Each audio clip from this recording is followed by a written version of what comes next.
Is Mo gonna be able to make it? Let me quickly check. Good question. Also for the Q&A section, there's a way to allow attendees to vote on comments. Could you enable that?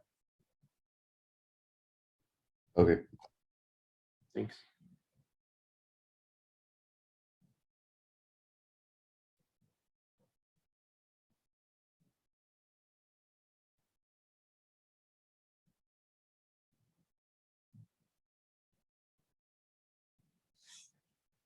All right, I think we can go ahead and get started then. We have our participant number rising, and we can go ahead and get started. Awesome.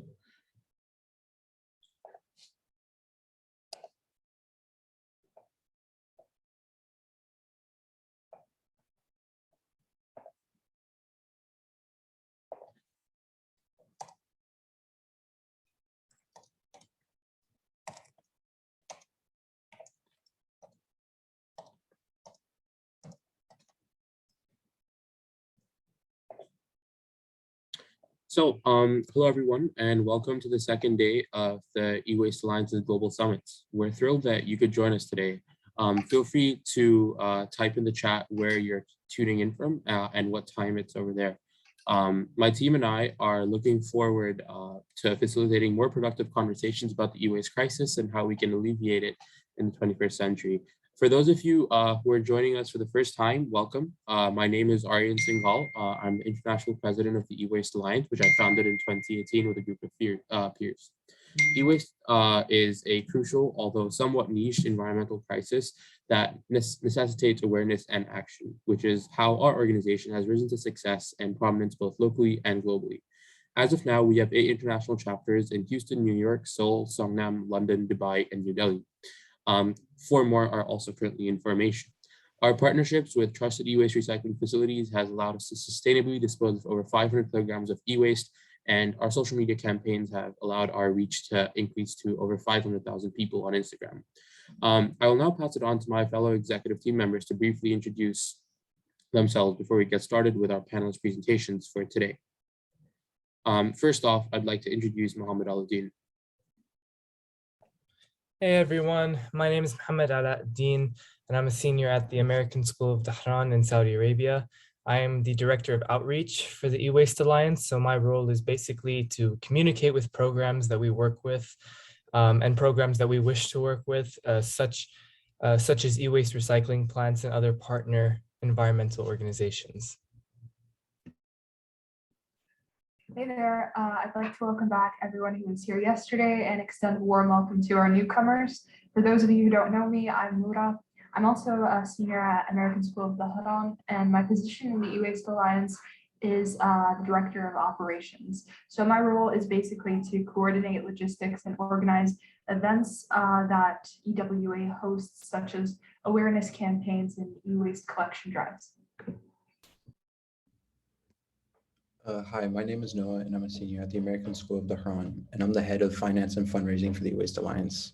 My job is to plan events closely with Noura and Mo and figure out the money for the events. I also have to manage our financial situation because we are a nonprofit. Hey everyone, my name is Wasil, and I'm the co-director of our technology department. I'm also a senior at ASD, and I work closely with Zoish and Amina to publicize and promote the E-Waste Alliance cause online. Hey guys, my name is Zoish, and I'm the other half of the tech team. Many of you may have heard of this webinar through our Instagram ad campaign, which we were in charge of, and that's just one example of what we do. Our department's work, it's played a crucial role in expanding our online presence. Hi, my name is Amina, and I'm the International Director of Media. My position is still quite new, so not much has been achieved yet, but our department's aim is to produce art pieces and writing pertaining to e-waste, and also to establish partnerships to help further this goal.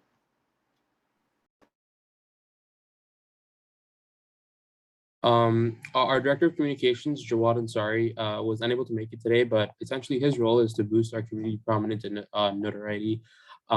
He works with our online Instagram. He works on our online Instagram platform and also our E-Waste Alliance email to take care of any correspondences related to our organization's work. I will now pass it on to our regional directors to briefly introduce themselves, starting with North America, then going on to Europe, MENA, East Asia, and South Asia. So our North America directors, Amelia and Isha, I'm unsure if they've joined just yet, but if you guys have, could you raise your hands?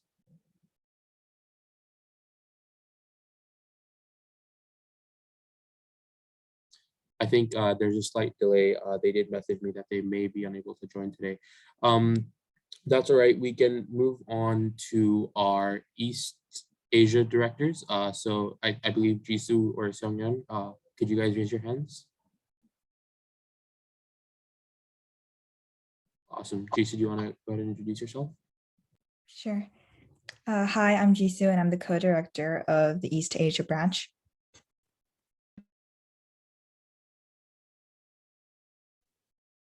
Awesome. Yaman or Aryaman, are either of you here? They should be joining shortly as well. We will resume due to some technical difficulties. Our regional directors are having some trouble joining, so we will resume introductions with them as soon as they're here. If not, we'll have a quick session in our closing ceremony to introduce them. If any regional directors are here, please just directly message me via the chat, and I'll get back to you. But yeah, without further ado, we can move on. And if you'd like to hear more in-depth information about what our organization has accomplished, please take a look at our recording of day one of the summit, which we'll be posting on YouTube shortly. We'll most likely be publishing it on our website, and we'll also be sharing the YouTube link via our social media platforms.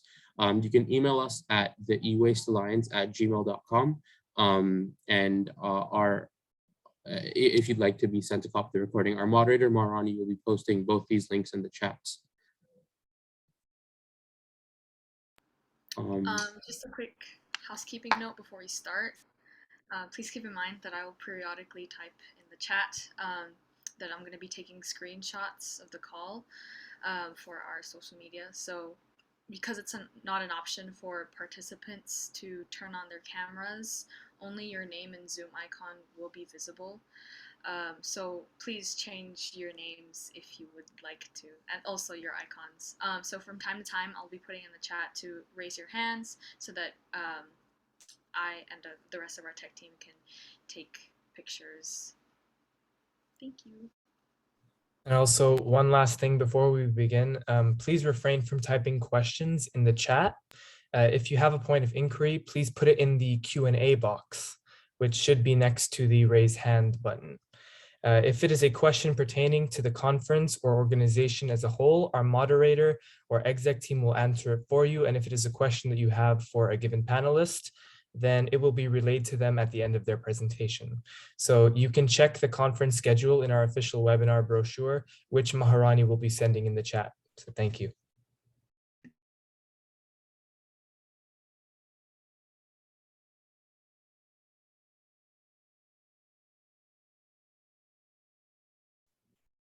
Without further ado, we are honored to welcome to our stage the first panelist for today, Mr. Shen Bolun, a renowned artist from Hong Kong who is infamous for his Tongtian exhibition, which is made up of old mobile phones.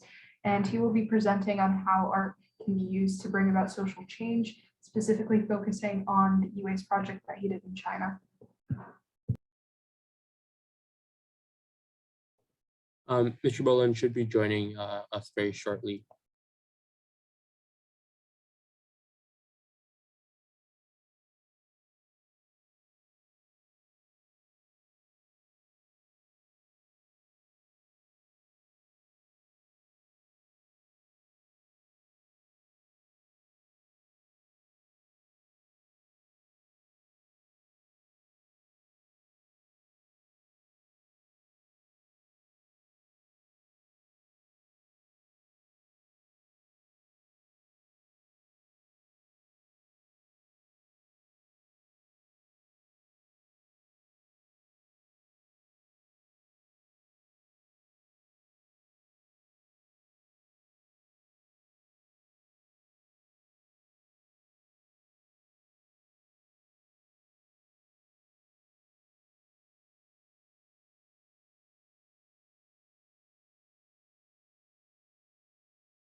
So it looks like Mr. Bolun is going to join us in a couple of minutes. In the meantime, I'd love if we can get to know where our audience is from and stuff. So maybe type a little introduction in the chat, just introducing yourself. How did you hear about our initiative? What are you specifically interested in about pertaining to e-waste? Just type that up.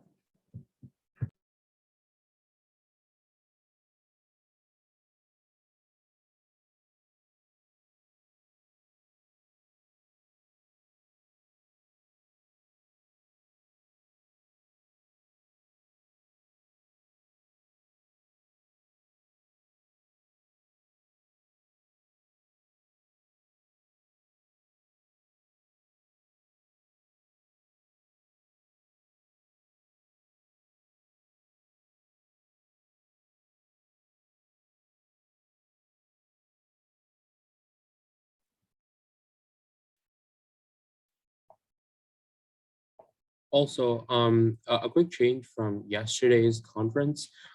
We've made the participation in this conference open to anyone who'd like to join. Therefore, what I'll be doing now is I'll be posting a Zoom link in the chat that anyone can click on to join. So if any of the participants know or aware of anyone else that would be interested in joining today's conference, we'd really appreciate if you could share the link with them. I'm posting that in the chat right now. So this is a Zoom link that anyone can join.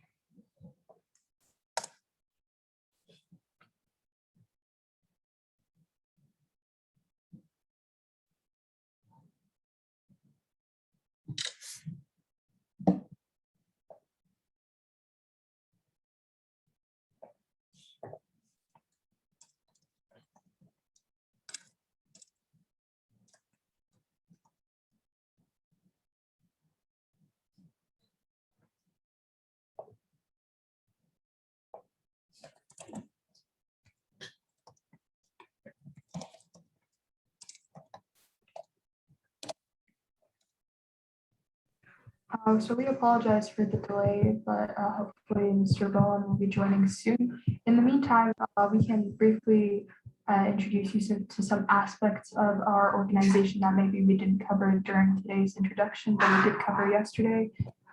So if you don't know, we were founded in 2018 and recently revived this initiative, and it's really taken a turn for the better. So Aryan, would you like to elaborate about what we've accomplished since our revival? Sure. So we discussed a little bit about this during our opening ceremony yesterday, but when we first started as a club in 2018, our first collection, e-waste collection, was only of 10 kilograms, and we weren't, it was based very much in just our school here in Saudi Arabia. However, since then, after 2018, we began expanding and improving our work first in Saudi Arabia, and we've set up collection bins in over 3 different residential communities just over here. Soon afterwards, we saw potential to expand and replicate the collection system we used here in Saudi around the world, because a lot of communities lack e-waste collection systems. And so that was our motivation for international expansion. And since then, we've established chapters in Houston and Seoul, London, in multiple different cities around the world. A lot of our participants that are joining us from around the world, we have participants from over 10 different countries for this conference. Many of you are from countries where e-waste Alliance has not established chapters before. And so if you'd like to start an e-waste Alliance chapter in your own community, and your community does not have one already, we'd love if you'd reach out to us via Instagram or via Gmail. And to learn more about where we have chapters right now and where we still have chapters remaining, you can take a look at our website, which the moderator, Marani, put up on the Zoom chat.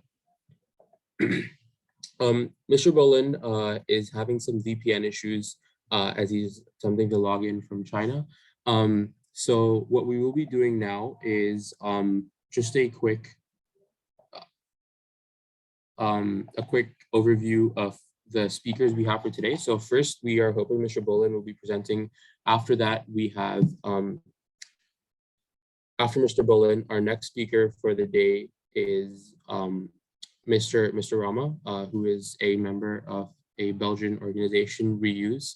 And lastly, we will be having a presentation by Mr. Stephenson, who is the CEO of Environcom, an organization based out of the UK.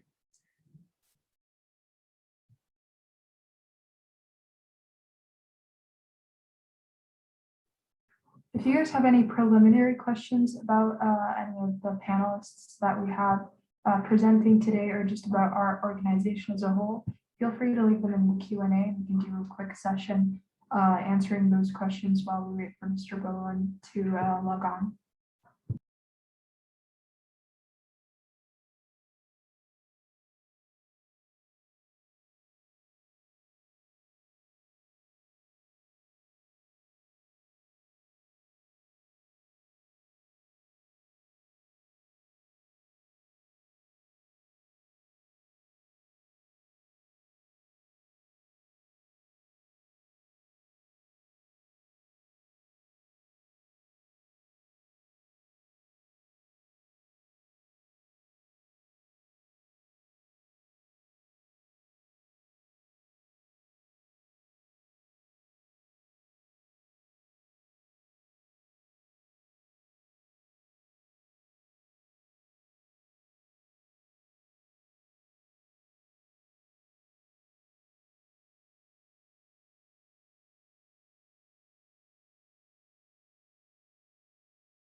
All right, so we have a Q&A from an anonymous attendee that says, I didn't attend yesterday's webinar, would that be a problem? Not at all. So yesterday's webinar, we had 3 different panelists. Ms. Harshita Mehta, who is a consultant at Asoki's group in India. We had Ms. Francesca Seni, she's a representative of the BRS Convention Secretariat of the UNEP, and last we had Mr. Kyle Weems, who is the CEO of an organization called iFixit. So those are the speakers from yesterday, and if you'd like to view their presentations, you can definitely refer to the recording that we'll be sending out soon, and we'll also be posting that on our website and social handles. So no issue at all if you didn't attend yesterday.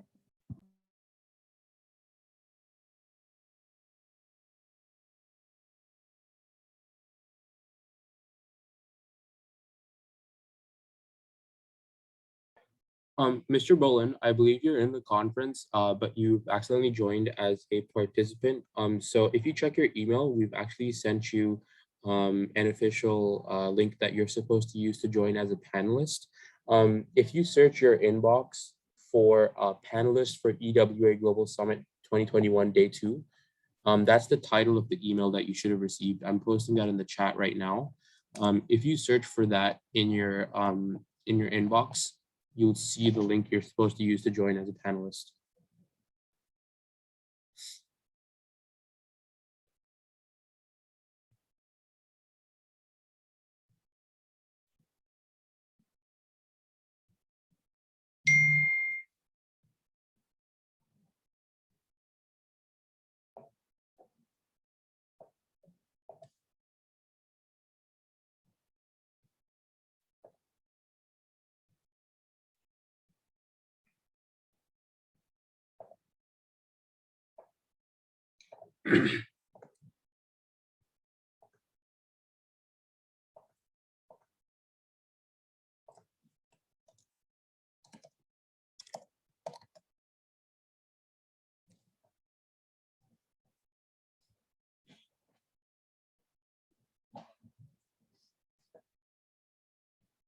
Hello. Hello, Mr. Bolun, can you hear us? Oh, hey. Yeah. I clicked the link earlier, but it didn't work. Oh, I think, yeah, apologies. There was a slight confusion. I think you may have joined as a participant instead, but now you're on as a panelist, so you should be able to turn your camera on and present and everything like that. Yeah. Sorry. I think my MacBook VPN doesn't work on my MacBook. So I just downloaded an app on my cell phone. I see. Sorry. No worries at all. That's totally cool. Thank you so much for joining us. Yeah. We're gonna go ahead and introduce you Yeah. again really quick. Hello? Are you guys there? Yeah, we're still here. We can hear you. We're gonna go ahead and Okay. introduce you again really quick. So Zoe Shirfan, our tech director, will be introducing you to the conference participants, and then we'll begin. You could begin your presentation. Okay. Sure. Could you guys share the keynote for me? Yeah, sure. We can do that for you. Okay. Okay, guys, sorry Thank for you very the much. delay. But without further ado, once again, we're honored to welcome our stage, the first panelist for today, Mr. Shen Bolun, a renowned artist from Hong Kong who is infamous for his Tongtian exhibition made of old mobile phones. He'll be presenting on how art can be used to bring about social change, specifically focusing on an e-waste project he did in China.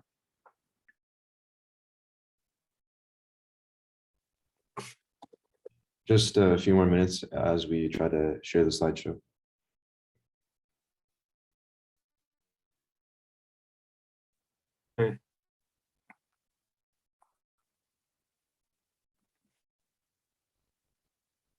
How many of you are there? In this conference, we have our executive team, the 7 of us, and we have approximately 60 participants joining us from around the world.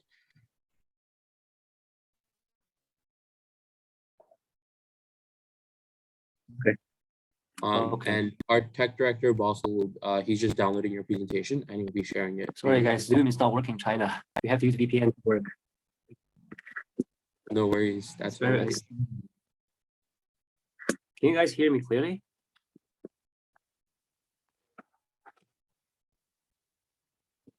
Hello? Can you guys hear me clearly? Yes, we can. Yeah, we can. You're audible. Okay.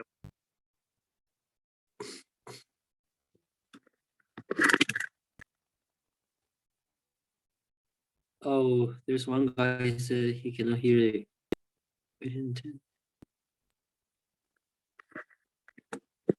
Sorry, guys. I think the VPN is not working very well today. It's very unstable lately. So,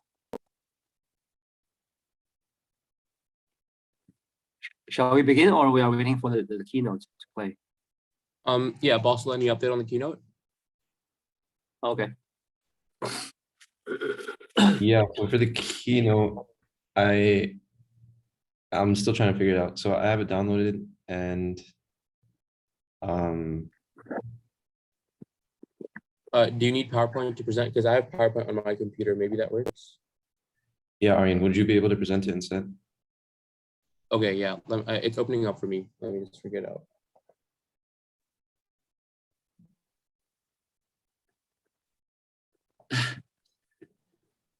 Mr. Bolun, what application did you use to create the presentation?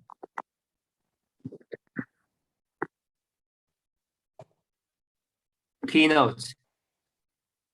Oh, okay. So wait, Basel, I won't be able to present it because I'm on a Windows computer. Keynote is Apple, so you should be able to present it on your Mac. All right. Yeah, the problem that I'm coming into is that when I like press play on it, I can't open Zoom as well. Like it just stays on the slideshow. I see. Okay. Zoish, do you think you'll be able to present? Because you have Mac, right? Yeah, I can try. Okay, perfect. Let me send you the link.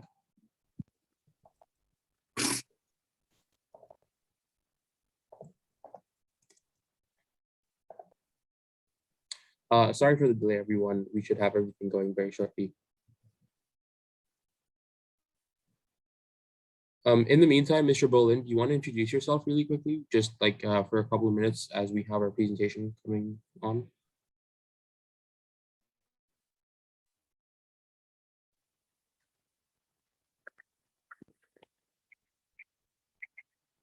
Yeah, sure. Yeah, sure. As earlier. Yeah, I mean my specialty, but today I'm gonna share one of, I think that was the only project I have done about e-waste environmental project. It was a project I collaborated with Greenpeace Beijing office in 2019. to the to the 2019 to 2019. It was a commission work. We collected about 300 to 400 cell phones to create this art piece. They were all from the disposal factory, cell phones, smartphones, old-fashioned phones, etc.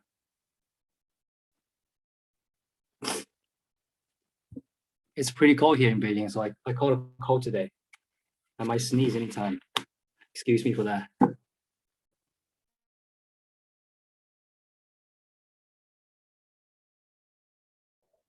Zoish, any progress with the presentation?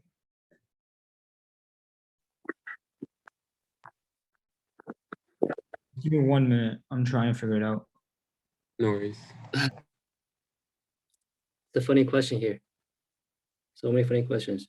Pardon me, but is it true that you guys have a social credit score? Social credit score, yeah. It's on the government list, but I'm not quite sure who's in the program, who should be in the program. I'm not quite sure yet. But there is one actually. Yeah. Perfect. Awesome. So we have the It's a presentation China ready thing. now. Does it relate to this summit? No, it's a China thing. Okay. Okay. Cool. Okay. So I'm gonna start at 19. Sure, Mr. Bolin. So yeah, we have the presentation ready. And as you'd like us to switch slides, just let us know. And Yeah. yeah, you can go ahead and present. Thank you so much. Okay, next slide, please. So the concept of the project actually came from the ancient myth, Tower of Babel. I think many of you already know the story. It's about people trying to build a tower to reach the sky, to reach heaven, to talk to God. And God created languages to stop them from communicating with each other. And I think in the end, the tower collapsed, I guess. I'm not quite sure. I'm not religious, so that's the concept about my project. So I extracted 2 keywords from this Tower of Babel, this myth. The first one is communication. Next slide, please.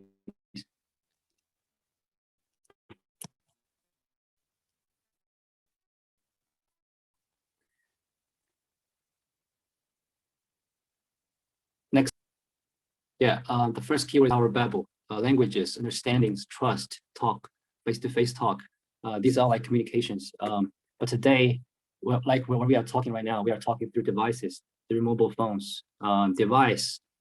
Technology is part of our talk, part of our communication.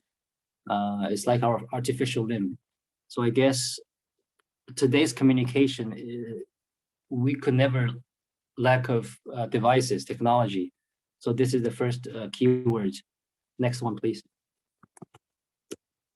The second one is belief.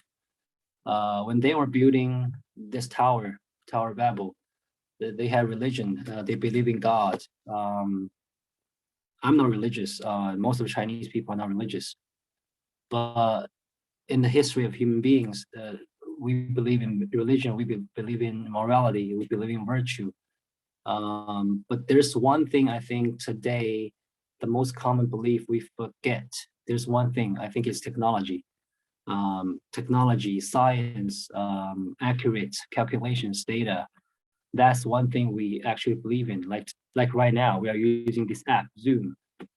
This is technology. This is data. We believe in this. We believe this thing, this Zoom app, will connect us, right? So this is our new belief, technology. So based on these 2 words, keywords, communication and belief, I decided to create a tech version of Tower of Babel. Next slide, please.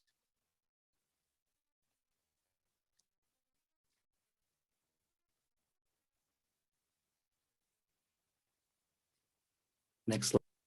Hello. Yeah, based on these two words, I decided to create this installation work, tech version of Tower of Babel. The picture on the right side is actually some other artist's paint work, not mine.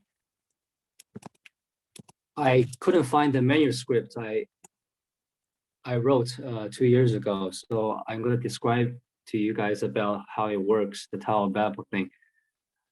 Basically, it is composed of 3 parts. The tower is about 2 meters, metal tower, 2 meters high, and this bottom is square wood board, and all the other devices are cell phones crawling up to the tower.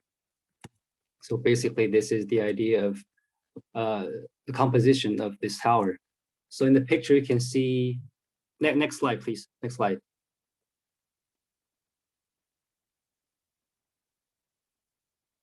Yeah, so in the picture, you can see I was taking a selfie with me holding a big phone. It was one of the biggest, the earliest cell phone. I think it's called Big Brother phone. I think it was developed in 1980s, early 90s maybe. So we collected around 300 to 400 cell phones from the garbage from this disposal factory. So I classified them into 5 different categories. The old phone, old-fashioned retro phone. That's the oldest part. And then 1990s flip phones. You guys know flip phones. They have a flip. You have flip. The screen is in the flip. And then you have like 12 buttons under the flip, under the screen. And most of the retro phone and flip phones, they're black and white. The screen is, I think when you turn on the screen, it's yellowish, orangish, or greenish. And then the third part is some keyboards phone, like Nokia, BlackBerry. But I don't think we got that many, because in China not many people use BlackBerry or Nokia keyboard phones. And then another part is smartphones, but not as smart as what we have today. The smartphones created by Microsoft, Nokia, they have their system before iPhone or Android. And then the last part is was smartphones, iPhones. A few iPhones, and most of them were Androids, I guess, because Androids were much cheaper. Yeah, so first I classified into 5 categories of these phones. Next slide, please. You could see how I put them on the board. Yeah, in the upper middle part, there's a black one with a flip, the black one. You see that? So you could flip and then turn the flip. It was actually quite fancy, like 20 years ago. So all the phones were placed on the board facing towards in the center where the tower was put on. So on the outside of the board was the oldest phones. And then the closer to the center, the newer versions of the phones were. So in the next slide, please.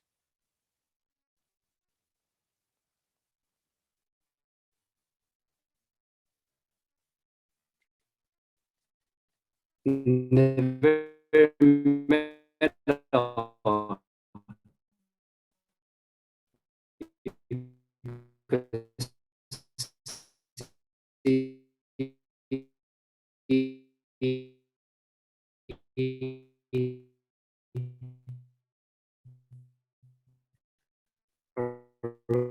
around me, there were a few Android phones. So I put them on the board facing towards the middle.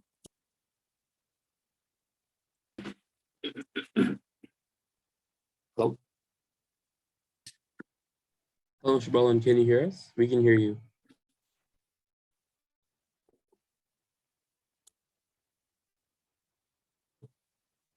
Are you able to hear us? We can hear you. Yeah, I can hear you guys. Can you guys hear me? Yeah, you're back online now. You guys You were hear just me? cutting up a little bit. Hello? Can you put the next slide on? Sure.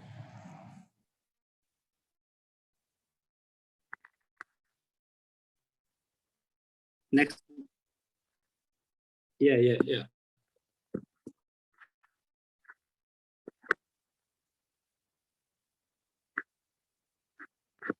Next slide. Next slide.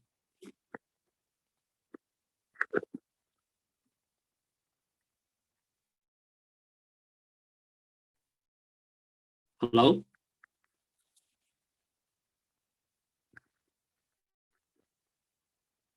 Are like they're walking towards the, so from the oldest on the tower, all the phones on the tower were Android phones, I think. Yeah, this one. You could see we cut the board into 5 pieces so we could it could be easily assembled in the shopping mall. I think that night it was pretty late in the shopping mall, 9 p.m., 10 p.m. it was closing. And then we went in to assemble everything together. There were 2 guests. They were checking out what phones they had been used. Next one, please. Next one.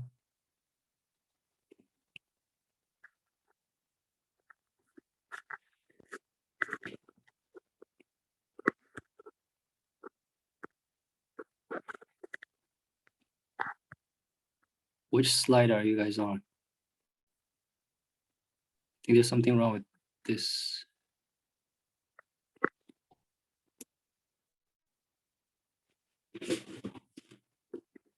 Right. This is where the work was what was like in the shopping mall, part of it. You could see on the tower, these are all like Android phones with bigger screen, much bigger than the phones outside. So that's how phones are taking their evolutions. Apart from how I put them, I also edited some videos in the phones. Can you play next slide, please?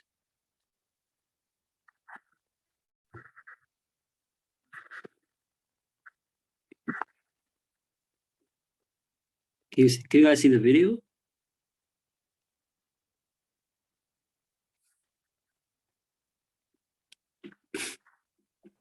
Yeah, we're able to see the video. Okay. So that's what we were testing with all these phones. I edited 4 videos of colors, flashing slowly, like breathing light, on each side of the tower, yellow, red, blue, green. These are the basic color in life. So they're like breathing.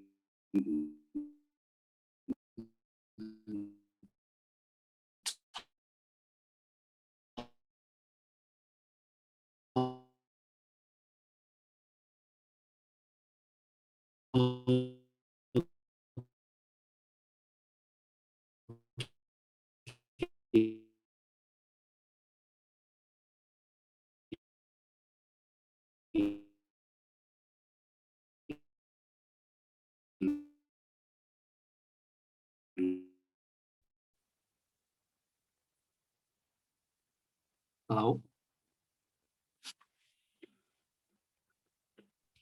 Hello, Mr. Bolun, we can hear you now. So like every now and then you go into like brief sections where like you cut out and your voice becomes like really unhearable. I think, yeah, I think my VPN is not very stable. I'm not quite sure why, but could you play next Mr. slide, Bolun, please? if it's easier, you could maybe turn off your camera so the bandwidth is easier. The bandwidth is shorter. Okay. Maybe that just improves connection. Okay. Yeah. Okay. Is it better now? Yeah, it's better. Okay. You can see from the picture that's how we were testing every phone, how it works, because most of the phones were from garbage, from factory. We didn't even have batteries enough, so we have to buy second-hand batteries, third-party batteries to test every phone. Yeah, next slide, please. yeah, that's what it looks like. I think most of these white and black phones that were on the tower were made by Lenovo. It is a Chinese company, one of the biggest cell phone companies in the world. And I think that's most people use here, I guess, because that's what I got mostly in the package. Okay, next slide, please. Okay, is this a video? Can you guys see the video? Yeah, that's how it looks like in the dark.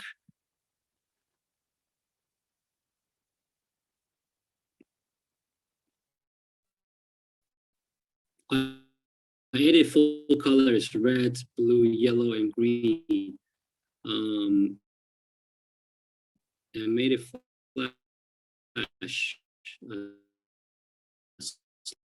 slowly, just like what I said, like a breathing light. Next slide, please.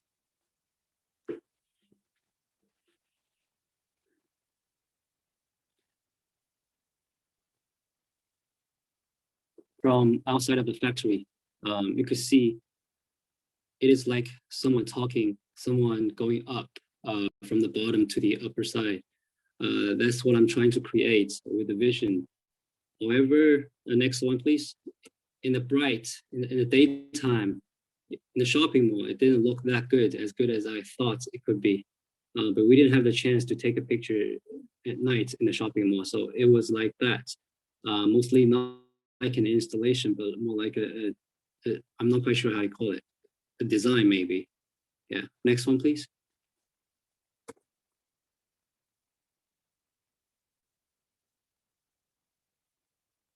This is what Greenpeace asked from an elementary school, a group of elementary school students.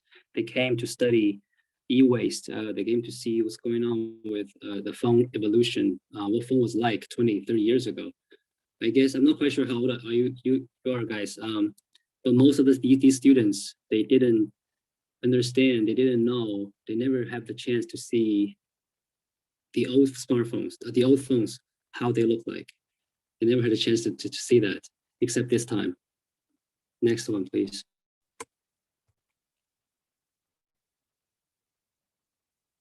This is the picture I copied online. If you search e-waste, it was taken from second floor by a media press. This is how it looks like.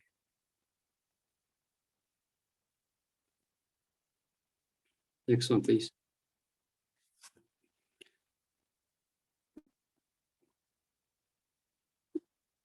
Yeah, during the creation of this installation work, I found some problems actually.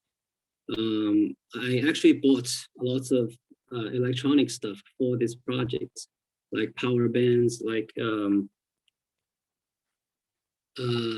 USB charging powers, USB wires, power boards, and everything to make it work. Next one, please. Yeah, this is when I was testing it in my bedroom, how it looks like. These are all the wires I bought for this project. I think I bought 20 USB chargers, 20 USB charging powers, and resell it after this. But it was kind of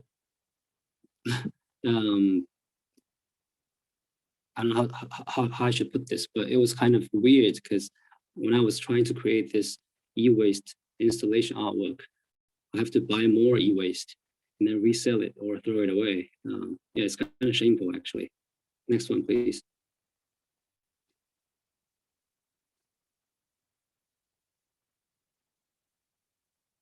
Yeah, this is a picture of how it looks like inside of the installation. We put the power bands, the chargers, charging powers under the board and cover it so they couldn't see. All you could see was the Tower of Babel. But actually behind everything, it's all these technology stuff, all these waste, all these things, but we will never show the audience that. So I took the picture from this angle. It's quite interesting for me because sometimes when I was doing my project, I would like to see the back of the project, not just on the surface of the project. you know. So yeah, this is how I create this project and the concept and the idea and the design. And now I'm going to show you a few pictures of another example. Next one, please.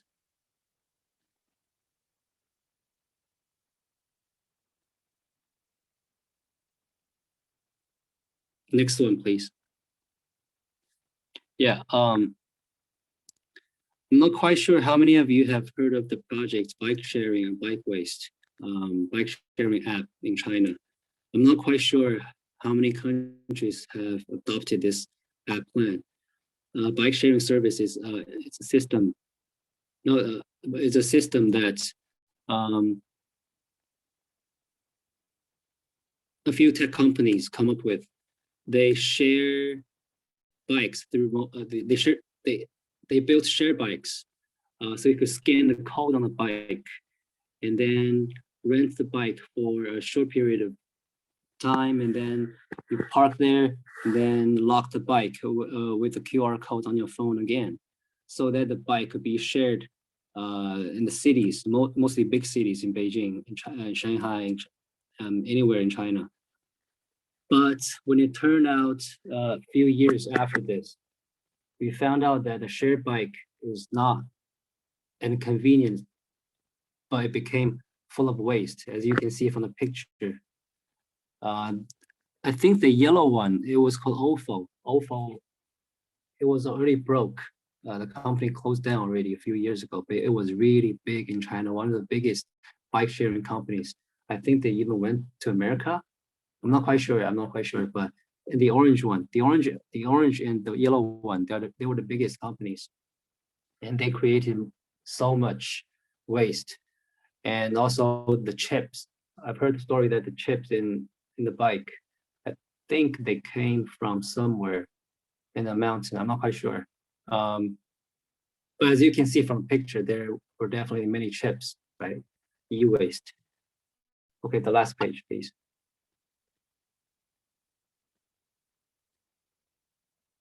The bike sharing service app, smart service, I think it started since 2012, 2013 maybe. They are still quite popular in China today, but there are several companies went down and several other came up. So I started taking some pictures of these sharing bikes since 2013. It's been a long-term project. It's been many years.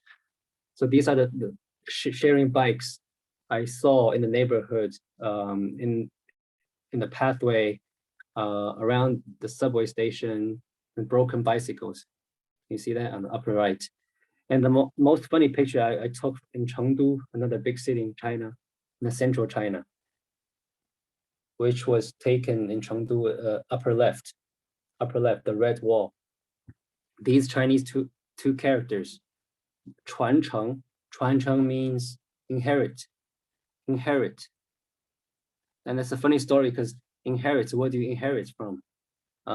These broken bicycles were parked, fell down right in front of these two words, inherit. So I think that's kind of funny because what we are facing and believing today about technology, about growth, about data, about GDP and everything, is that something we're gonna inherit in the future? Or is that something we're gonna stop and thinking? Yeah, that's pretty much what I'm gonna share today. Thank you.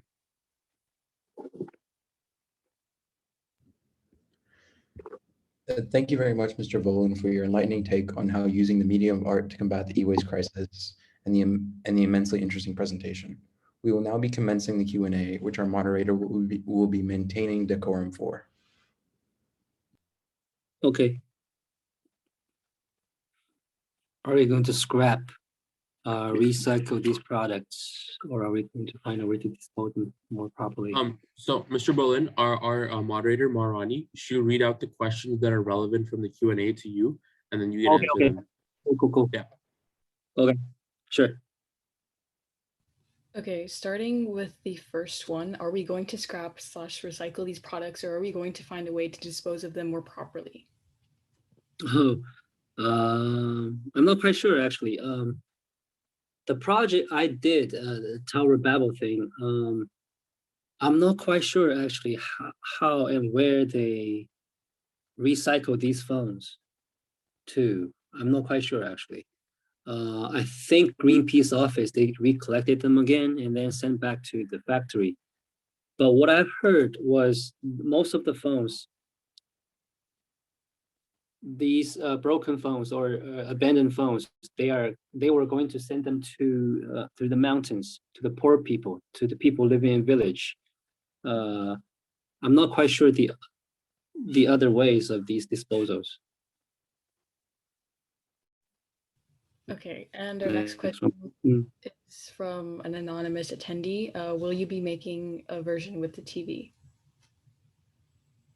Oh, I think this could be maybe, yeah. I think one of the difficulties of these kind of work was you collect that many devices, how you collect them, where you're gonna collect them from. Because I think that this project, the Tower Babel project, I asked for around 600, at least 5 to 600, but I think they gave me 3 to 400. I think the collection of the old devices, thrown away devices, is quite a big problem actually. If we got the chance, if I have the chance, I'll definitely think about it. Our next one is, how much did it cost to gather all of those phones? Oh, I don't think they cost anything because Greenpeace is quite a big organization in the world, and they have some connections in Beijing. So I guess they have some. I guess it was free from the factory because Greenpeace Beijing, I think e-waste project, e-waste awareness is always a big thing for their work in Beijing. So I don't think they cost anything. And as for the specifics of the phones, do you deal with Galaxy Z Flips? Oh, Black Galaxy Z Flips. Let me search how it looks like. Is it a new phone? Oh, no. What I got, I don't think that there were any phones that new or that that modern. Most of the phones I think were created before 2013, I guess. So yeah, no Z Flip. How have your attitudes towards e-waste changed before, during, and after the project? Do you think creating that tower made you think of the problem more seriously? Oh, good question.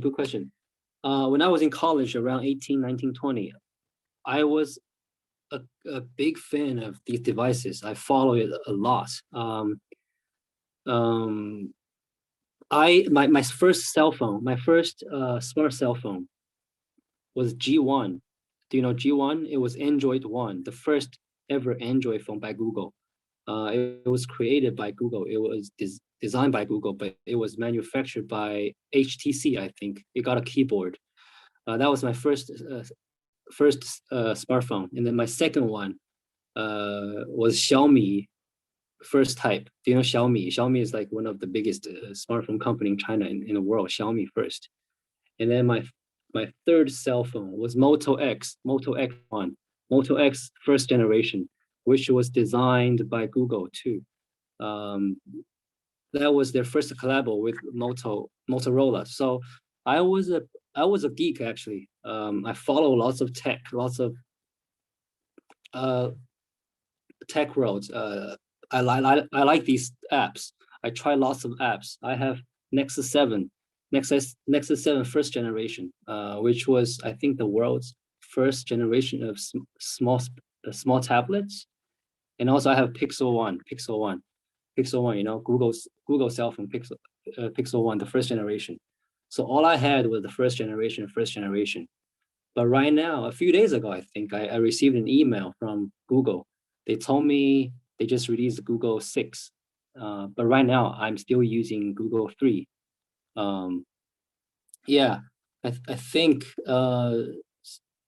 I'm not quite sure if the project, the Tower of Babel thing made me like this, but I'm not very interested in this growth, this expansion for a couple of years already. Not into this. I don't think it's very necessary for me anymore. I'm not quite sure it's my personality changed or my age is growing. I'm not quite sure, but it's definitely not my first priority now.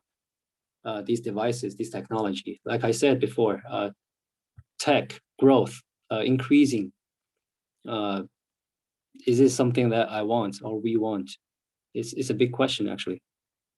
Yeah. And we're going to wrap up our Q&A session with this last question.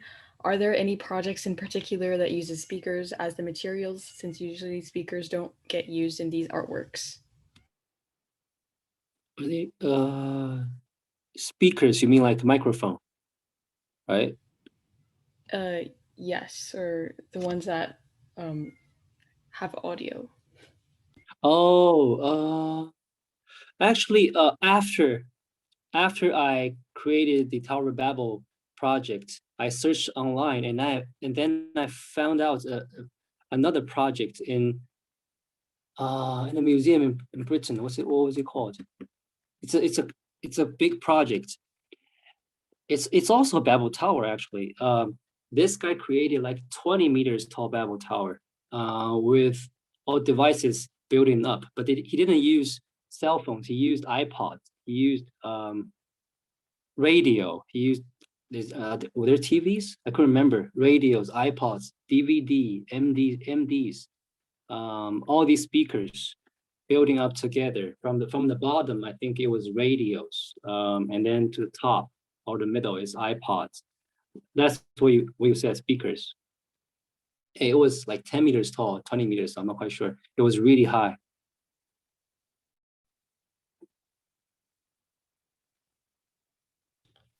All right.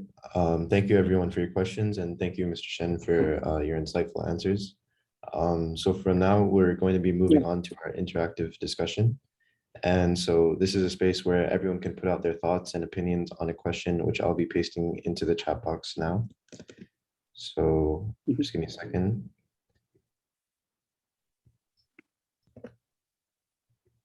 All right. So the question we have for everyone today is, what roles do art and creativity play in the global fight against the e-waste crisis? So if you'd like to answer this question, any participant can raise their hand and we'll call on people to talk. You can just unmute yourself and share your thoughts. One quick thing, we're not looking for any questions based on this prompt that we've given out. We more so want you to share your ideas and your thoughts instead. So we have a few people raising their hand now, and we'll see what you think. Hello, am I audible? Yeah, we can hear you. So like Mr. Bolun said, he's not really an expert in the area of e-waste, but he made this installation, and now he's been called to the summit to now he's been called on the summit to talk about e-waste. So I think that it's really important to create more awareness about these things, because when you create awareness, not only are people who are involved in this movement already get to know about it, but also people outside outside of the people who are already aware get to know more about such problems, and they become more aware. And like even though he's not an expert in this field, he's already had an influence. Like he said, those elementary school children in China came to view the installation, and now they are aware about e-waste. So I think it's not only just about e-waste, but also other issues and other that we've been having. If people and artists just stepped up to make more commentary on these social issues, we can fight them a lot easier.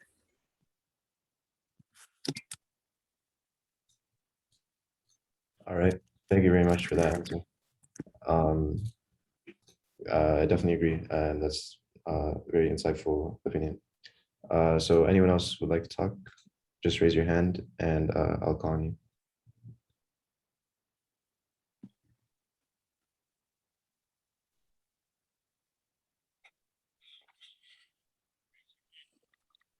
That is just the main channel alone and what we are facing right now. I understand that we want to create 5 Instagram videos, 5 TikTok videos, and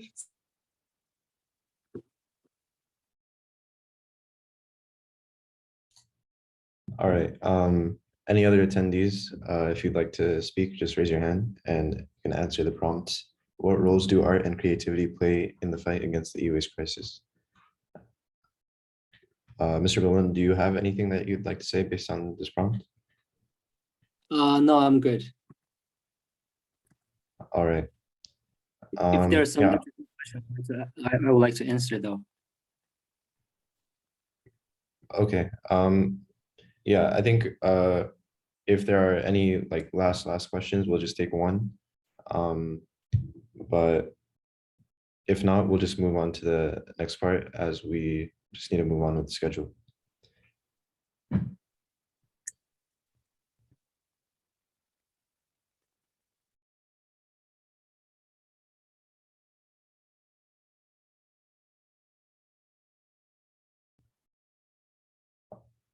Noura? Yeah, if no one else has any input, I'd like to share a few of my thoughts on this prompt. I think that art and creativity play such a big role in social activism in general, but specifically pertaining to environmental crises, because they present information in a way that's digestible and aesthetically pleasing to a larger audience. And I honestly think that initiatives like these and exhibitions such as Mr. Bolun's do a great job of reaching out to youth and engaging them in such a important issue. So we really look forward at the E-Waste Alliance integrating more art and creative aspects into our fight against the e-waste crisis. So thank you, Mr. Bolun, for your very insightful and engaging presentation.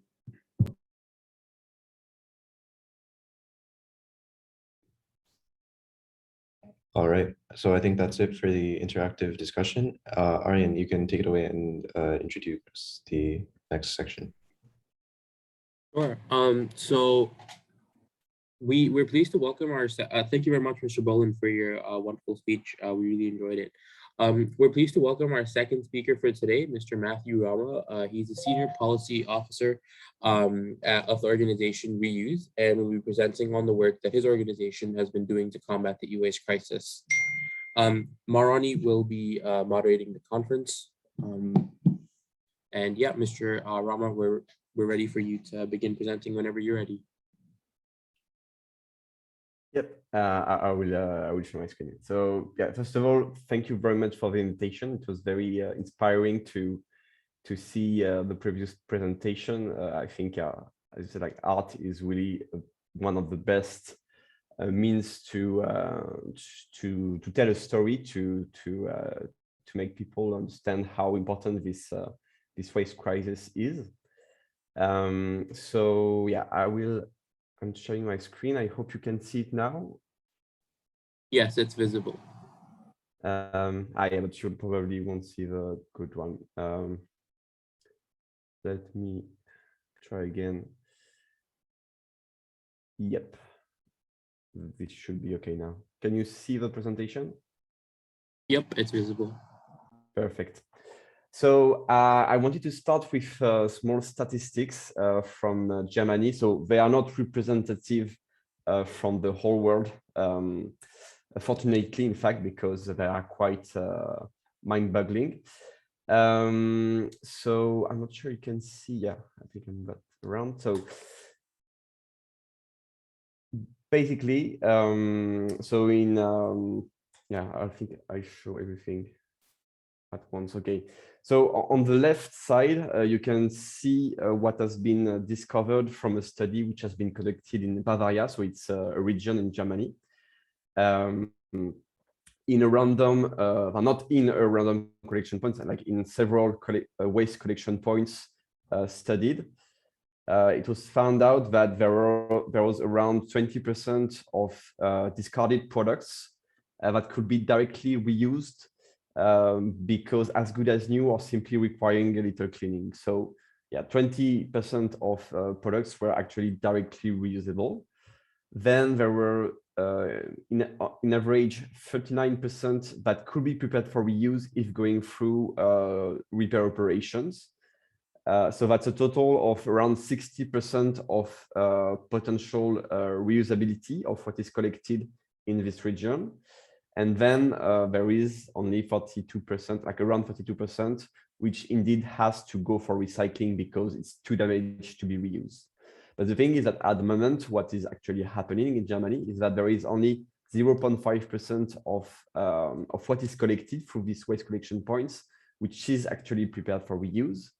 There's 90.3% of that which is going to recycling, and you have 10% of that which is going to waste incineration. So, as I said, it's not representative of the whole Europe. It's not representative of the whole world's consumption, but it shows how like the real issue, like with a very developed country, where consumption is skyrocketing in many domains, including for electronics, and you can see that there is a problem there, and that there is, in fact, an opportunity to also work on this problem, because and that's the point of our organization. So I work for Reuse, which is a network of social enterprises active in reuse, repair, and recycling, and we see that there is an opportunity there with electronics which is discarded to conduct preparing for use activities, or simply to prevent waste through repair activities. So a few numbers about our organization. So we represent a network of around 850 social enterprises, employing and or providing volunteering and training opportunities to 105,000 people.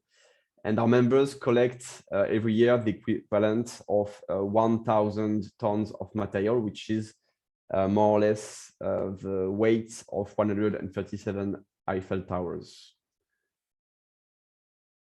So our members are focusing on products which tend to be directly reusable, or reusable after some repair operations. So they do not work so much with what we called recyclables, so like paper, cardboards, plastics. They work mainly with products which are reusable, like products which are not meant to be single use. So obviously there's textiles, electronics, furniture, books, what we call bric-a-brac, so it includes decoration items, leisure equipment, tools. And so as you can see, electronics represents the largest source of materials for our members. So it's 305,000 tons collected. But also what you can see is that it's not the source of material which provides the highest number of reusable goods. Like if you see for textiles, there's roughly a third of what is collected which can be reused. For electronics, it's a very small proportion of what is collected which ends up being reused, unfortunately. So yeah, that was about the role of our members, which is to collect reusable goods and then repair, refurbish them, and put them back on the market in their charity shops. Their point is not only to sell products; it's also to raise awareness towards consumption, towards responsible consumption, and so they organized also awareness raising campaigns. They participate in projects and exchange best practices to prevent waste in general, and also including electronics. So, for example, in France, there is our member Envie who has started not so long ago. I think it was around 2 or 3 years ago, a campaign called Green Friday, It was to oppose the Black Friday, which encourages people to buy whatever product they want because they make them so cheap that you shouldn't think about whether you should buy them or not.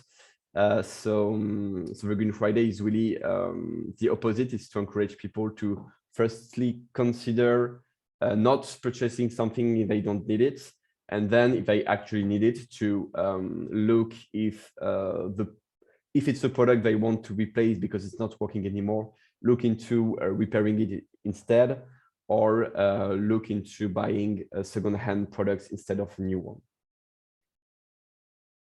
And also a very important aspect of our members, and for many of them, it's actually their first objective, and the reason why they were created is to integrate disadvantaged groups on the job market, or simply to provide help to people in need. So they provide training and job opportunities to homeless people, or disabled people, or people who before were had a difficult past and find it difficult to reintegrate on the job market. So that's a very important point for our members to be positive on both the environmental and social aspects. And the reason why our members are more focused on reuse than they are on recycling, it's not simply because of environmental goals, because I think that most of you know that it's always best to reuse first than to recycle, because simply you save much more resources. But what we have found out as well is that you create much more jobs when focusing on reuse instead of recycling. So we really promote a collection of e-waste, of whatever type of waste, in fact, which is preserving, so which preserve the reusability of the products which are collected.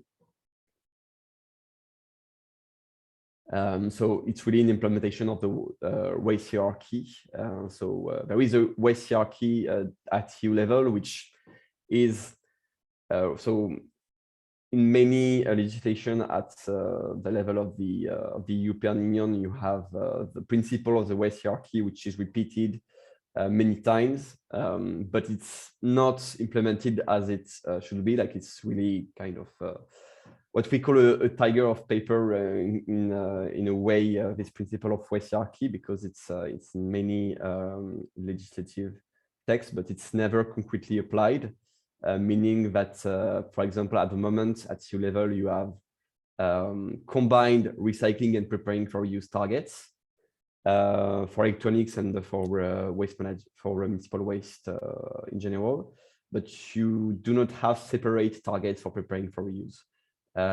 Which gives the feeling that the implementation of the waste hierarchy is still very much it's not implemented enough at this point. And so that's why I show this waste hierarchy from our colleague from Zero Waste Europe, which we think is more what we should aim for, like not simply a waste hierarchy where we say reuse first, like we also need to think about refusing, rethinking, and redesigning. So I'm gonna share now a video. I might have to stop sharing the screen and reshare it again because I would like to share the sound. So yeah, I will share my presentation. Don't worry. Just need to be able, yeah, share sound. Okay.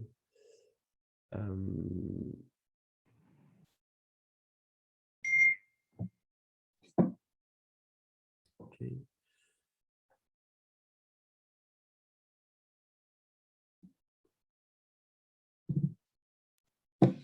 Okay, so you will tell me if you hear the sound and see the video properly, because if the video is not clear enough, Maybe I will simply share the link at the end of the presentation because if the quality is poor, which is possible with the bandwidth, it might be a bit painful to watch. So please, Ariane, tell me if it's coming across properly or not. And if not, I will simply stop the video and share the video with you afterwards. Sure. I'll do that.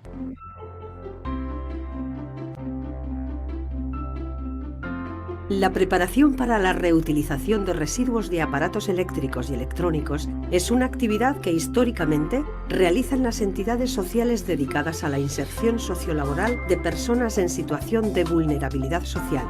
A partir de la aprobación del Real Decreto RAE 110/2015, que transpone la Directiva Europea en la materia y siguiendo el principio de la jerarquía en la gestión de residuos, la preparación para la reutilización pasa a ser un tratamiento de carácter prioritario al que le aplican unos objetivos a alcanzar a partir de 2017.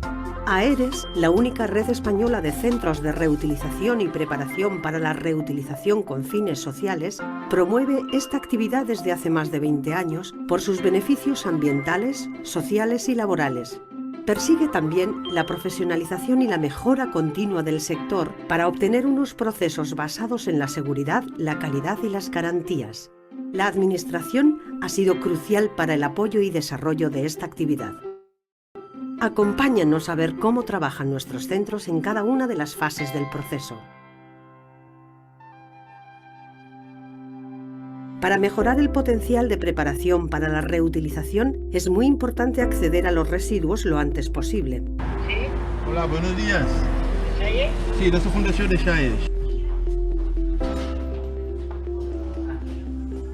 El contacto directo con el usuario inicial permite recabar más información sobre su funcionamiento o reparabilidad. ¿Están bien el estado de las lavadoras? Sí, una funciona y la otra no. Le dejo la notica en el que consta que hemos hecho la recogida, ¿vale? Y atrás te dejamos el número de teléfono por si en otra ocasión nos tienes que volver a llamar. Las entidades de AERES recogemos RAE de 3 tipos de procedencias. A domicilio, o lo que se viene llamando puerta a puerta, que se hace bien de forma directa o como un servicio prestado a las administraciones locales, a través de los puntos limpios o en los distribuidores.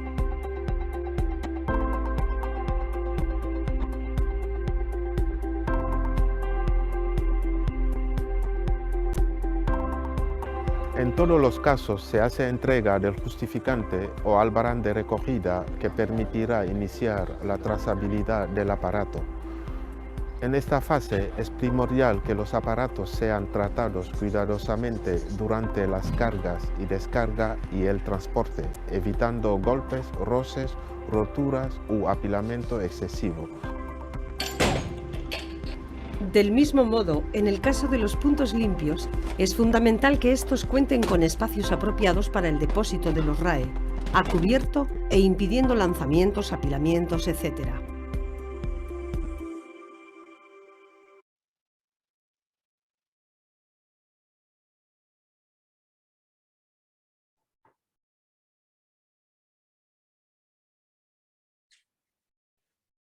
Okay, so was the quality good enough? Yeah, it was perfect. It was perfectly Okay, audible great. and visible. Thank you. Okay, thanks. So yeah, so that was the first part of the video, which was on one of our members in Spain, so IRS, and yeah, so it identified some very important points there.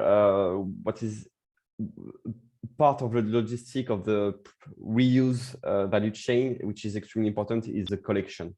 And to refer to the Bavarian study that I've mentioned at the beginning of the presentation, something like very interesting data to look at as well is the fact that there is 86% of identifiable damage, which is close to we, and which is attributed to how the product is collected. And mainly it's a lack of sufficient weatherproof roofing, which is a cost. Like, say, if you set up a recollection point, it's an extra cost to provide roofing. That's for sure. But the opportunity to save resources is there, and it shouldn't be ignored.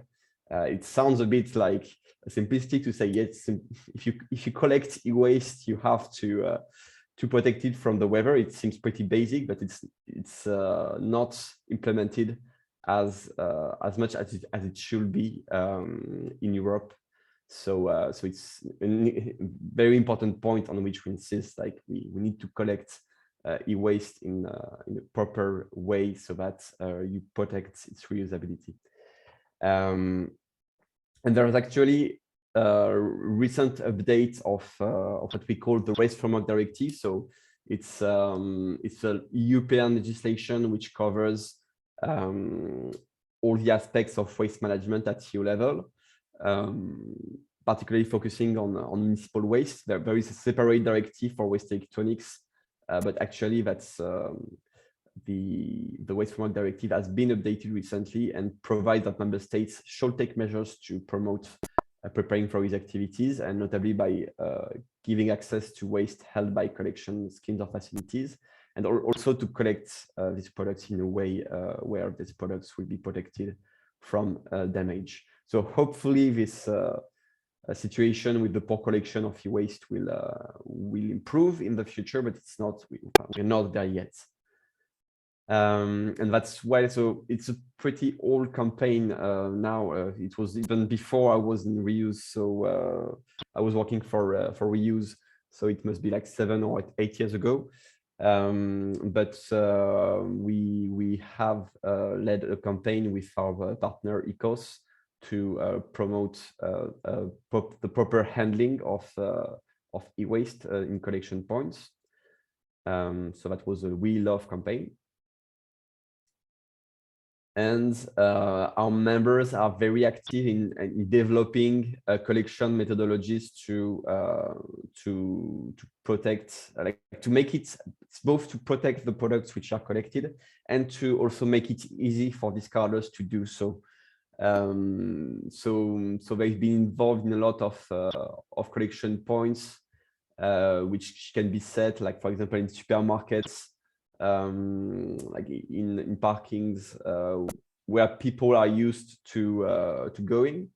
So it's extremely important also to make it easy for consumers to use these collection points, and also to ensure safety, because especially when you want to discard products like electronics, like phones, laptops, you need to be 100% sure that it will be the reuse operator collecting it and not someone else stealing it from the waste collection points, because you might not want to have people stealing your data.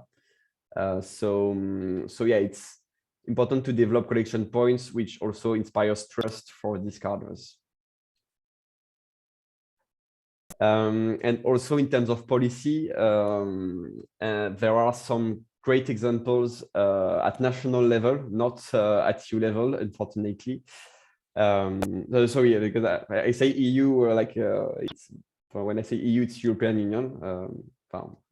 Maybe it's clear for most of you, but it's probably clearer if I say it. So there is, for example, in Flanders, which is a region of Belgium, a target of 7 kilo reused materials per capita by 2022. And in Spain, there is also a preparing for use target of 3%. There is preparing for use target, which is for municipal waste in general. So it's 2% of the 50% of waste collected for preparing for use and recycling, and then a specific target for WEEE, and even more specific for certain types of products like large household appliances and IT equipment. So yeah, that's another example. In France as well, which is about to develop reuse and preparing for use target, which will represent around 5% of municipal waste. And also what is interesting is that in the framework of the extended producer responsibility, so basically the extended producer responsibility, it's when a certain waste stream in a country is covered by a fee which is put on every product. So for example, if there is an extended producer responsibility on electronics, each time someone buys an electronic product, it will pay a fee, which will be collected by what we call a producer responsibility organization. Since these producer responsibility organizations most of the time are held by producers, by retailers, to implement their extended responsibility, it's sometimes difficult for reuse operators to have access to this funding, or simply sometimes to have access to the material which is collected. So it's a pretty important step to make sure that a share of this extended producer responsibility fee is safeguarded, is ring-fenced for social enterprises active in reuse. So I shall have the next part of the video. Una vez que los aparatos llegan a nuestras instalaciones, los recepcionamos y clasificamos de acuerdo a las categorías o fracciones a las que pertenezcan. Se registran los pesajes y completa toda la información necesaria para garantizar su trazabilidad. Todas las descargas se realizan manualmente, tratando los aparatos con cuidado para su primera inspección visual, en la que se decide si van a los talleres de preparación o al canal de reciclaje.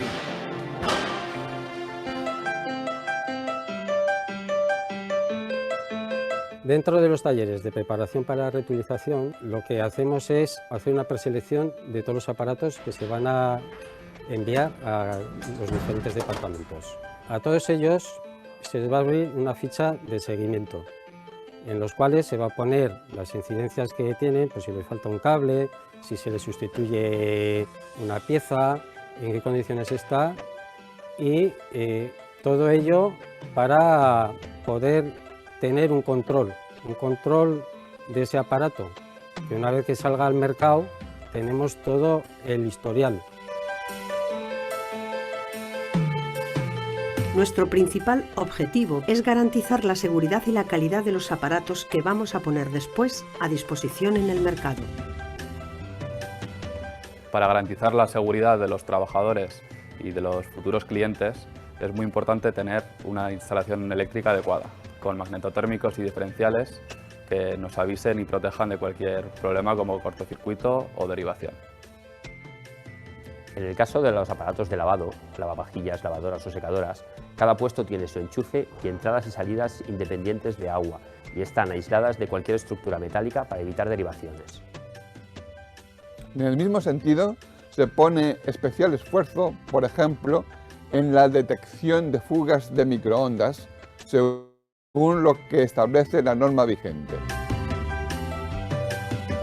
Cuando se trata de aparatos de informática, una de las principales cuestiones a tener en cuenta es el borrado de los datos contenidos en los discos duros de los equipos, servidores, CPUs, portátiles.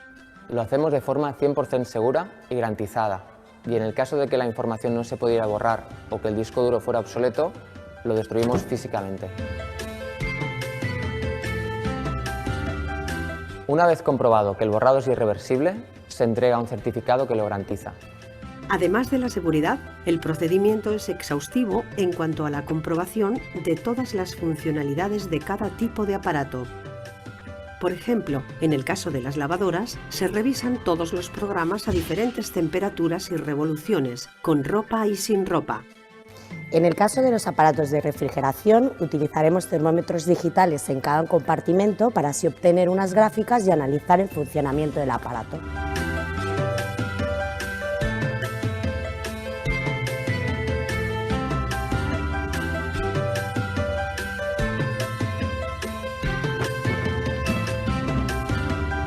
Como un paso fundamental en la preparación del aparato para la venta y en el cumplimiento de unos elevados estándares de calidad, procedemos a la limpieza exhaustiva y profunda de todos los aparatos.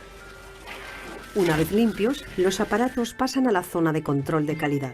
valoramos como requisito importante el hecho de que todos los aparatos pasen al menos por la comprobación de 2 personas para tener una visión más objetiva sobre el trabajo realizado, más cercana a la experiencia que tendrá el futuro cliente. Pasados ya todos los controles, se finaliza el registro y se procede al etiquetado. Una vez hecho esto, metemos todos los datos de las fichas de seguimiento en el ordenador, donde aparecen las características técnicas, precio, tara si tiene. Estas pegatinas se incluyen una en la garantía, otra en el aparato y una tercera en la ficha de seguimiento. Aparte de esto, ponemos una cuarta pegatina donde aparece el teléfono del servicio técnico y en el que pone claramente que es un aparato que ha salido de aquí. Una vez finalizado el proceso, lo que entró siendo un residuo pasa a ser un AEE recuperado, y aquellos aparatos que no han podido ser preparados para reutilizar pasan a un gestor autorizado para su posterior reciclaje. So so that was so the first part of the video was about the collection, and the second part is about all the repairing operations, cleaning operations, everything which is aimed at making the products reusable again. Since it's a very important activity for our members, we advocate at U-level for policies which are improving the reusability of its products, because we have realized that it's not only our members saying that, it's also most independent repairers in Europe. They say they have difficulties to have access to spare parts simply because they do not exist or because their price is way too high. It makes the cost of repair too high when compared to new products. So it's still pretty rare, the situation where repairing a product is more costly than buying a new one. But still, if the repair operation represents, there is a kind of mental barrier that when the price of repairing a product is more or less more than 30 or 40%, it's very difficult for a consumer to be convinced, to convince themselves to repair their products. So it's really important to find a way to limit the cost of spare parts. Then there is a lack of appropriate repair information in general. Even though there are like owner manuals, it's like on these manuals, we do not have any information on how to repair these products. So it's been a bit changing now. I will tell you more about a bit later, but it's something on which the EU legislation has been improving since quite recently. And then you also have to have a design which makes a reuse possible. So basically, it must be possible for products to be disassembled without being destroyed. So we advocate, for example, to avoid parts of electronic products to be bundled. Like it's important that every specific spare part can be removed separately, so that you do not have to replace 4 or 5 spare parts at one go, like to be able to repair your product. It's important to use screws instead of soldering or gluing. So yeah, that's more or less like summarize the 3 aspects that are very important in terms of policies and what we are pushing for at U-level. To make products more repairable. So it's to have access to affordable spare parts, to have access to repair manuals, and to make products, to design products so that they can be repaired. And it's actually something which European citizens want. Like it's from a study which was conducted by the European Commission itself, if I remember well, which said that 77% of citizens will be willing to have their goods repaired, but don't do it because it's often too expensive for them to do so. So it's not so much like because it could be easy to argue, yes, but consumers, they do not really want to repair their products. They prefer to have new shiny ones. The reality is that in fact they would like to extend the lifetime of their products. It's just that it's difficult for them to do so. And so that's why reuse is a part of a coalition of NGOs. I strongly encourage you to go on the Right to Repair website. So it's on a website called repair.eu. And we campaign for products to be made designed to last and to be repaired. And also something which is extremely important for us, because we might end up with policies at EU level, which or somewhere else, which force manufacturers to design products which are repairable. That's a great first step. But what is important is that this repairability is accessible not only to manufacturers and retailers themselves, but also to independent repairers, and also, when possible, to consumers themselves. So basically, if you have a product which is repairable, but you have to go to the retailer who sold you this product, or send it back to the retailer or to the manufacturer, it's a form of monopoly on repair operations, which will keep the price of repair high, and it's not what we should look forward at the moment. Like, we need to democratize the repairability of products as much as possible, because it's the only way to decrease the price of repair operations. So basically, it's extremely important to make products repairable, not only by authorized repairers, but also by independent repairers and consumers. And when I talk about independent repairers, and like when I speak about authorized retailers, it's not because they were authorized by the legislation. It's simply that because they were authorized by the retailers, who can, with authorized repairers, have the control on who can repair their products or not, which is not something that we should be okay with. Like, it shouldn't be the role of manufacturers and retailers to decide who can repair their products or not. It's simply the legislation which should elaborate the rules that independent repairers, that professional repairers in general, in fact, we should call them that, in fact, professional repairers can repair or not. So that's so the issues that I mentioned before are now partly fixed by legislation on eco-design, which is in force since March 2021, and which applies to certain types of products, such as washing machines, washer dryers, fridges, and dishwashers. So it's legislation making sure that these products can be easily disassembled, that key parts can be removed and replaced without the need for proprietary tools. And also there is an obligation for manufacturers to deliver spare parts within 15 working days. And they also have to make repair manuals available to professional repairers. So it's a good first step, but still, I'm not a representative of the repair.eu network, but like with the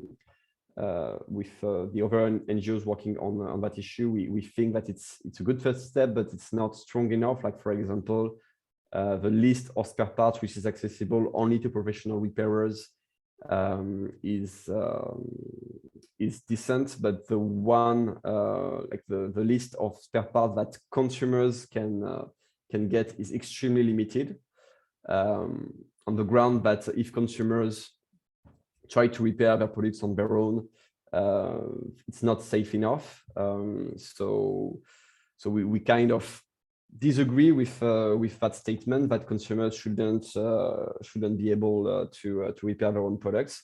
Like, maybe there can be some difficult operations that should be conducted in the safe environment by professionals, but there are also a lot of easy operations that could be made by consumers themselves. And also the fact that repair manuals should be made available, but only to professional repairers, and in exchange for a reasonable fee. Like, we would prefer simply these repair manuals to be accessible for free, and also to be accessible for consumers.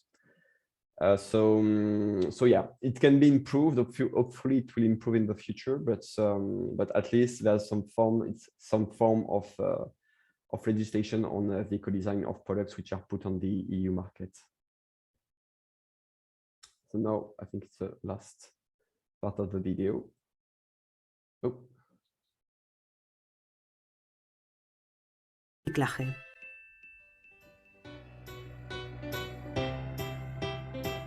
El paso final de todo el proceso es la venta de los AEE recuperados en las más de 100 tiendas especializadas con las que cuenta la red. En ellas ponemos a disposición del público estos aparatos a precios asequibles. Todos los aparatos eléctricos vienen etiquetados para que podamos explicarle a los clientes cuáles son las características del mismo y si en alguna ocasión tiene alguna observación, alguna tara, alguna cosa que haya que reseñarle al cliente en el momento de la compra. Además de esto, ofrecemos una garantía como mínimo de 1 año y un servicio postventa, e incluso en ocasiones se puede hacer un servicio de transporte o de revisión a domicilio en caso de que fuera necesario para supervisar o arreglar alguno de estos aparatos.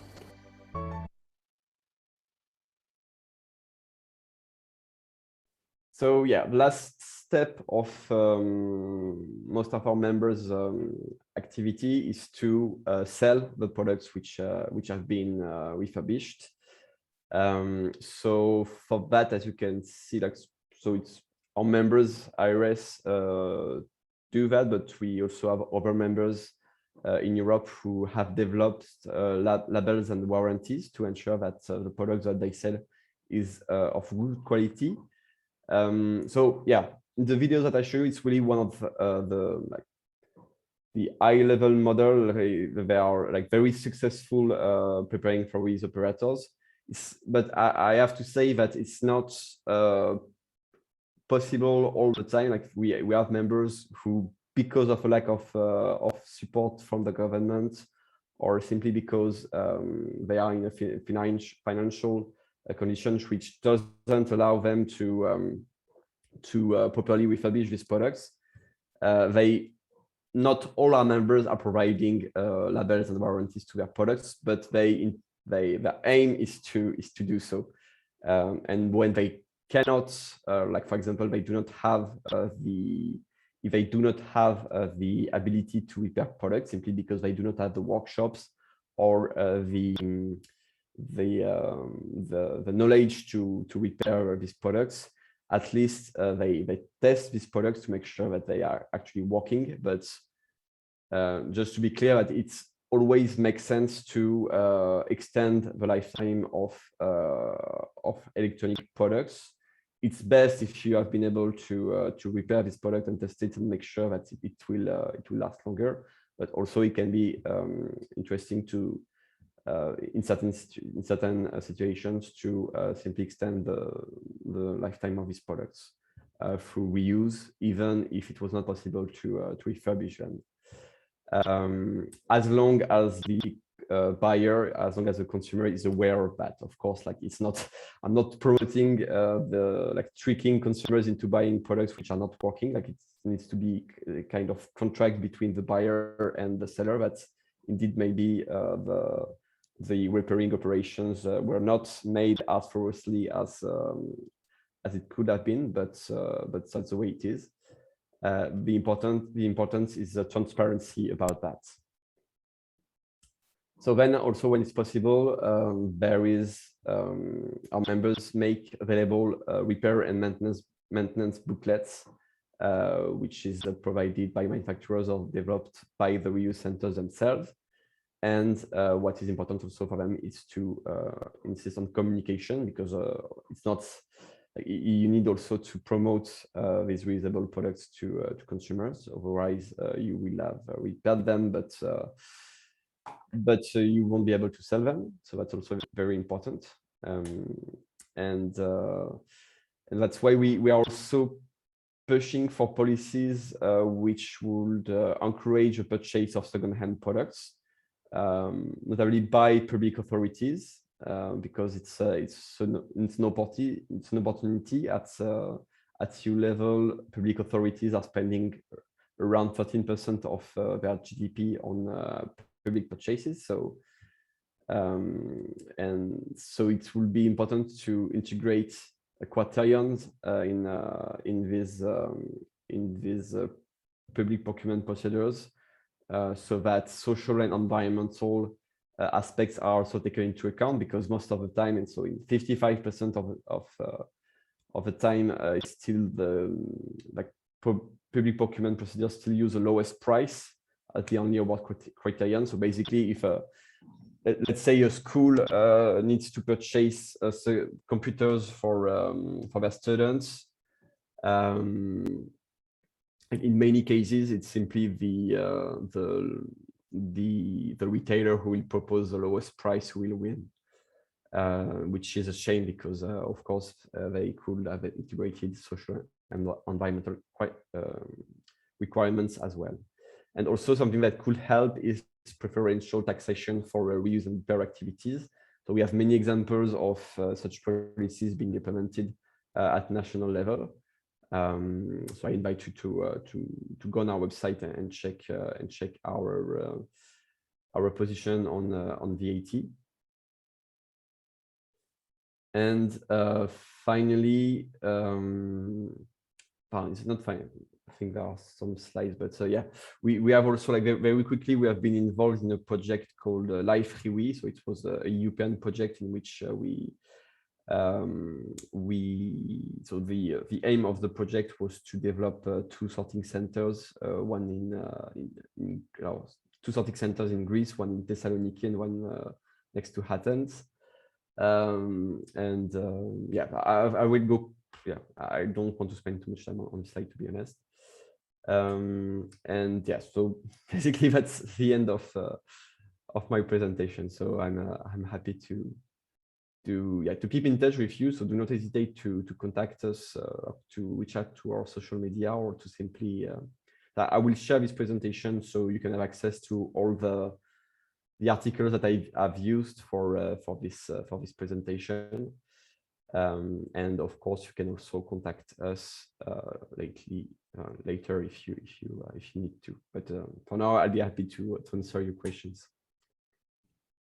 Thank you very much, Mr. Rama, for your very informative presentation and insights pertaining to the work organizations like yours could do to combat the e-waste crisis. So Q&A is now in session. Please follow the aforementioned criteria and we will have a moderator relay your inquiries.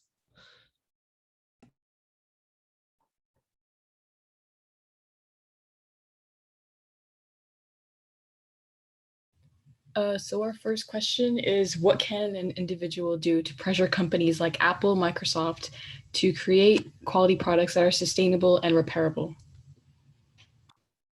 Well, I think that one of the best things that you can do is to really act as a consumer, like to choose, like, one of the best ways to influence your government is through your wallet.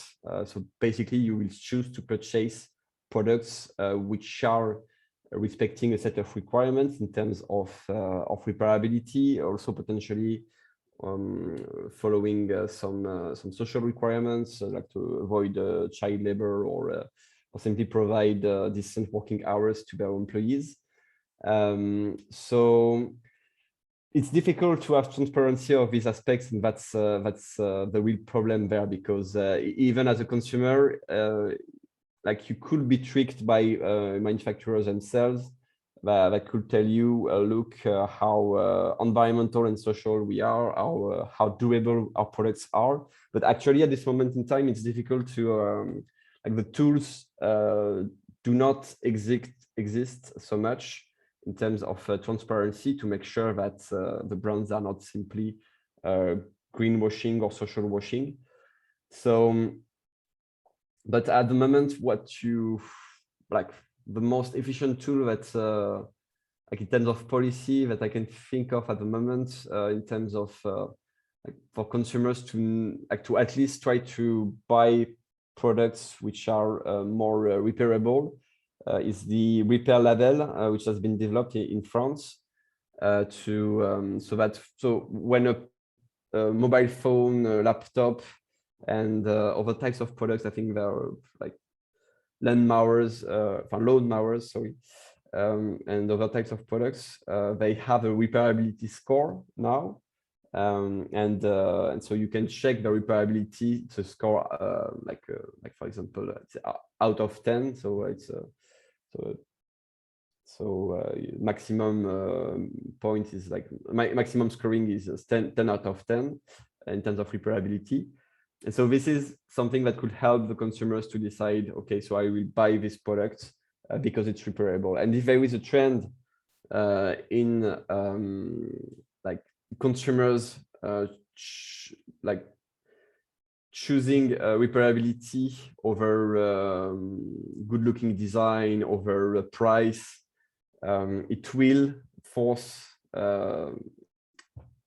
producers to design products which are more durable. But of course, what we think is the most efficient in the end is to use policy, because if manufacturers have no choice but put products on the market which are actually durable, sustainable, even social also hopefully at some point, that will avoid putting the pressure on the consumers, because also like so it's very good as a consumer to try to find how you can pressure these brands, but I would like to think that your best ally there should be governments, which is not often the case, of course, but it should be to force manufacturers to put only products which are sustainable. Thank you for your thorough answer. As for the next question, at some schools, it is difficult to get your voice out to the administration. What would you recommend to do to help get your voice out and bring change if this is an issue? That's a tough one. Unfortunately, I'm not very versed on issues related to contacting school administration. But yeah, I mean, I think the issue would be more yeah, about how visible it can be. Like I think that the first presentation on art being a good tool to convince people that there's change that needs to be done. I think, yeah, teaching, like giving data, giving presentations on how important this issue is a way to make it visible. But yeah, I will simply just don't give up, simply insist, and maybe at some point it will work. Like you need to repeat your stance to insist, and maybe at some point it will sink in. Our next question is, how do we know if a specific brand is making sustainable and repairable products? Well, it really depends. Well, it's a tough one because, and actually it's something on which the European Commission is trying to develop policy. So it's about transparency, because at the moment, brands can more or less say whatever they want about the sustainability and repairability of their products. As I said, there's a case in France where there is repairability scoring for certain types of electronics or electronic products, but even there, the scoring system in France, it works that yeah, brands are scoring their own products themselves. So there's actually no, there is not a very elaborated control on how brands are scoring their own products. So basically there is a room for them to kind of lie on the repairability of their products. Maybe it's not in their interest to do so, because if it's called out, it will be bad publicity for them. But still, like for now, the legislation, at least at EU level, which we know of, is very weak on making sure that what manufacturers say about their products is reliable. However, what you can do, like if you really want to have a conscious consumption, is to avoid buying things that you don't need, obviously, but if you really need something, to buy it secondhand instead. Like that's the best way, I think, to kind of make sure that it has a better, more positive social and environmental impacts than purchasing a new one.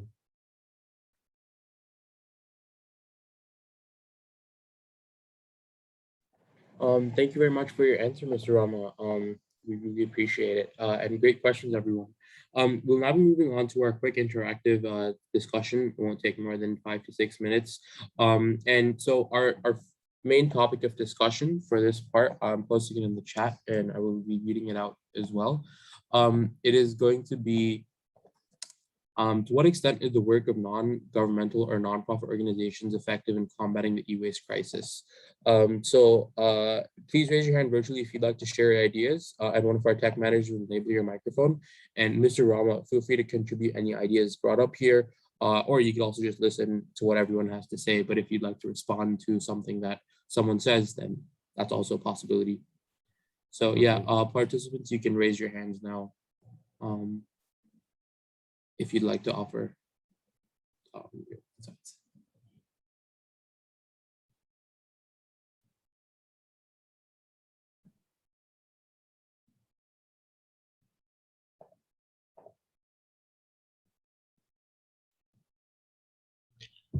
I think I'll just go ahead and give one of my ideas on this. So I think one way that non-governmental or non-profit organizations, or one limit that they have, is they have to go through the government first before they can really change any policies or any laws pertaining to the e-waste crisis. So obviously that's like one limit they have, but through like dedicated work or organizations that have strong commitments and gain a lot of following, it can definitely cause change, like showed by your presentation, Mr. Rama, like by changing policies in the government. So yeah.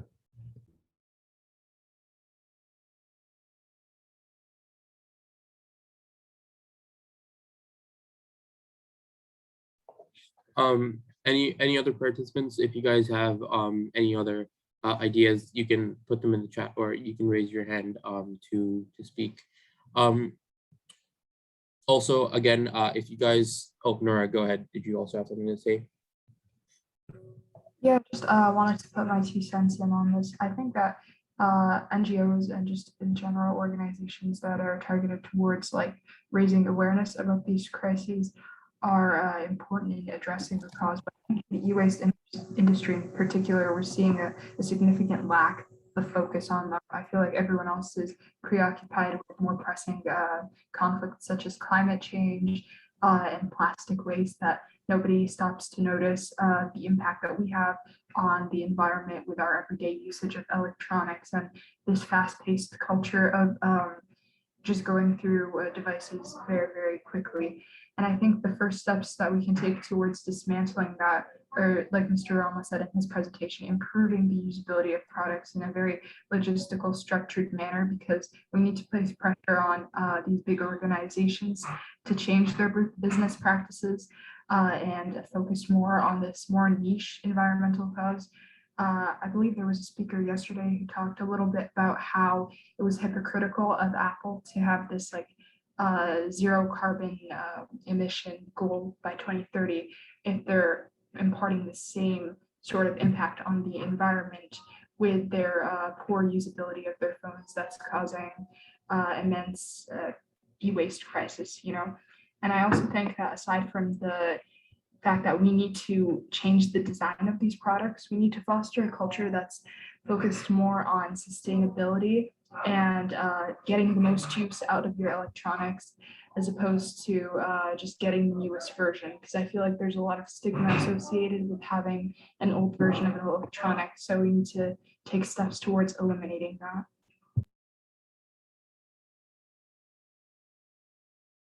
Definitely great insight, Nora. Mr. Rama, did you have any last minute comments you wanted to say? Well, but first of all, thank you very much for the opportunity. Yeah, I mean, to answer this question is pretty difficult because well, we try to do our best as an NGO to combat this crisis. I think there are tools which we can use to reduce, to provide solutions to this crisis, such as influencing the institutions of our government. In our case, like we work at EU level, but like there are NGOs working at national, regional, and local level, and it's extremely important too. But yeah, I think that the limit will always be the economic system in which we are used to living with. So we are based on the society of consumption, so it's very difficult to go against that. So yeah, there is a limit in our effectiveness, but still we need to be there and remind that there are solutions to at least provide, to minimize the impact of this economy. But of course, like at some point, it would be interesting to have a more holistic shift in terms of how we consume, how we live, which would be more efficient than simply trying to make products a little bit better. Thank you very much for your wonderful insight. So maybe switching from for example, the idea of switching from GDP, measuring GDP, shifting from that to measuring well-being, switching to a well-being economy, for example, would be maybe a solution.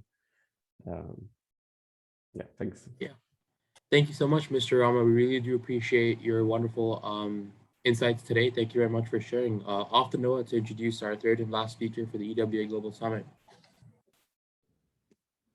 Hello, everyone. We're going to be starting the final speaker session right now. Our final esteemed panelist for today is Mr. Chris Stevenson, who is the CEO of EnvironCom Limited and has extensive experience in the field of e-waste recycling. He will be presenting on the role EnvironCom plays as an organization in the fight against the e-waste crisis. Okay, do you want me to start? I'll share my screen. Can you let me know when you can see it?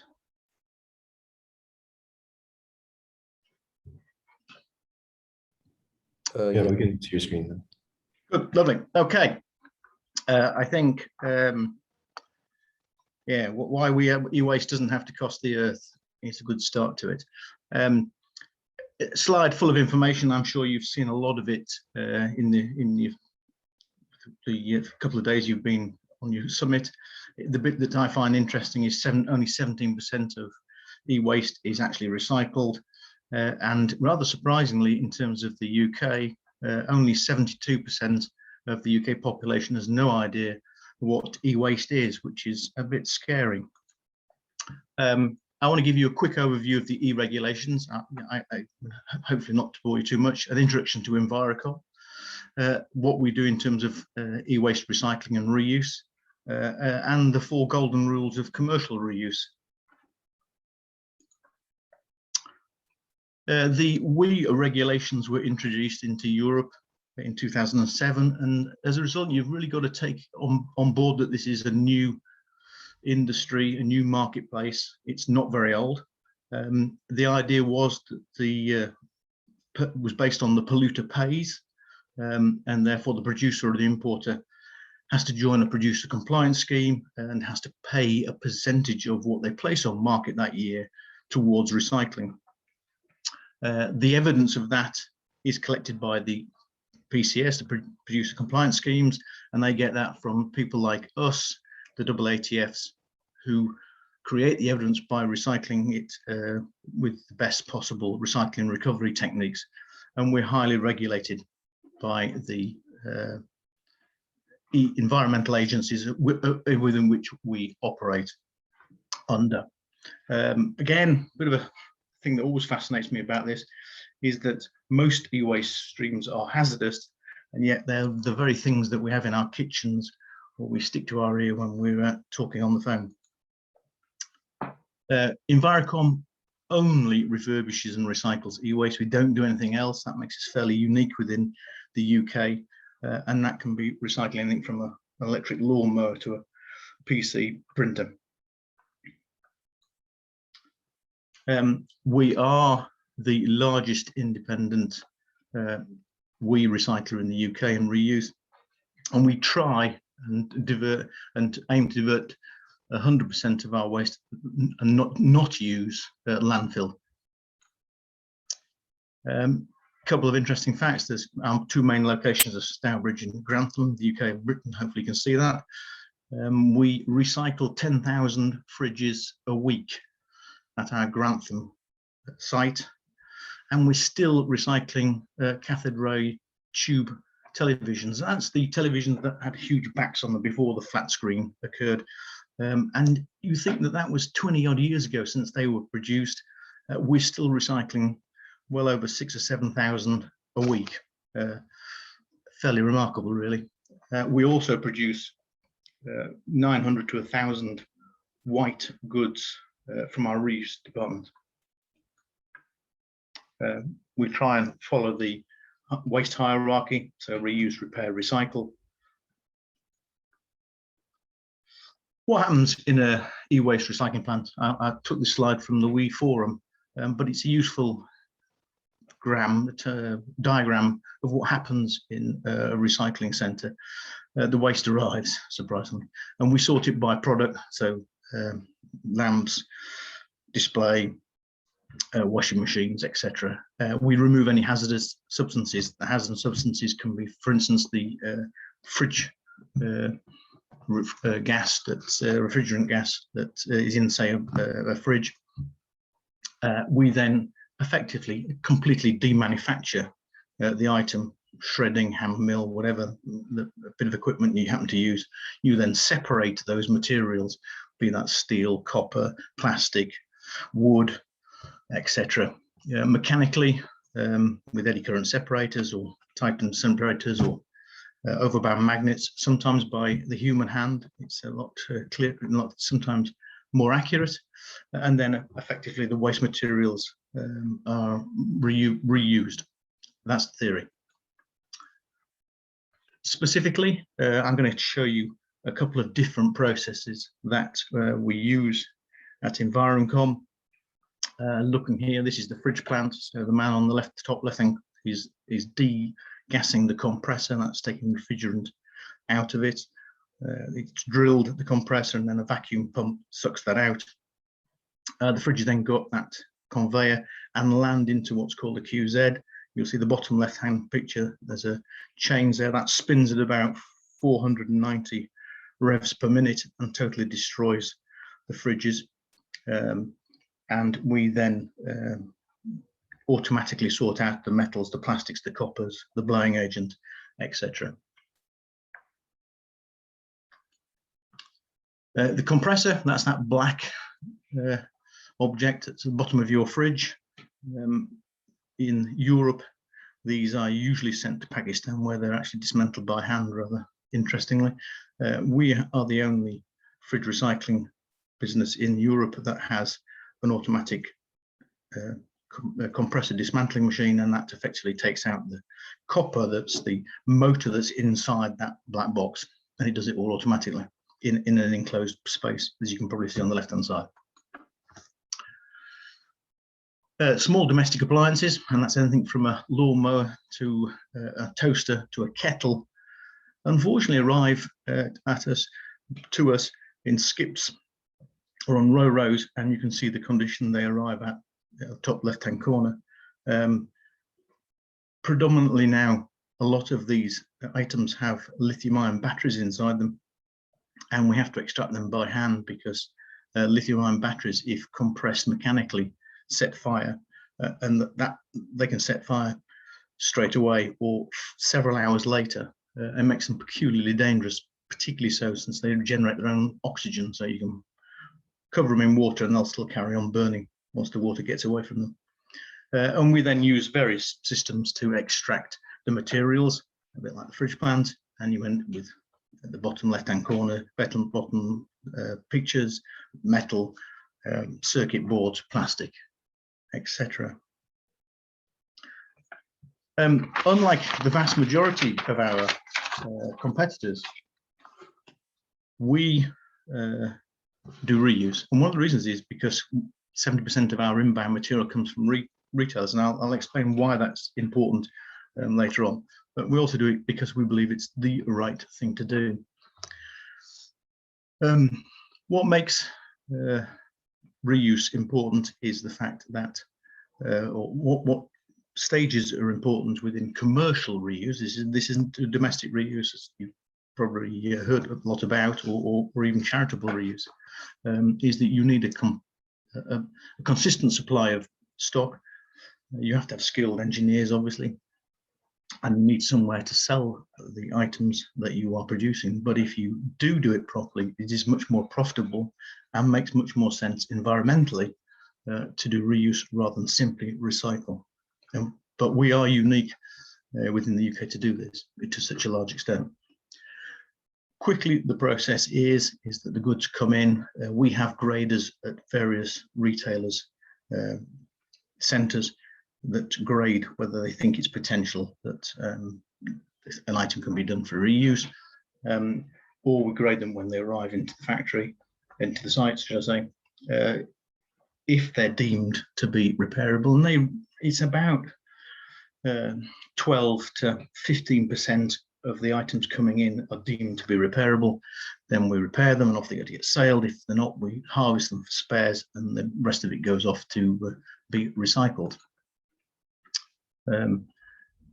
Our washing machines get a 32-point check. We provide a full guarantee, and we barcode each item. So when an item comes into the site, we'll barcode it, and we then know whether it's gone to get recycled or whether it's repaired, and we know which engineer it is, and then we know who's cleaned it, and we know who sold it.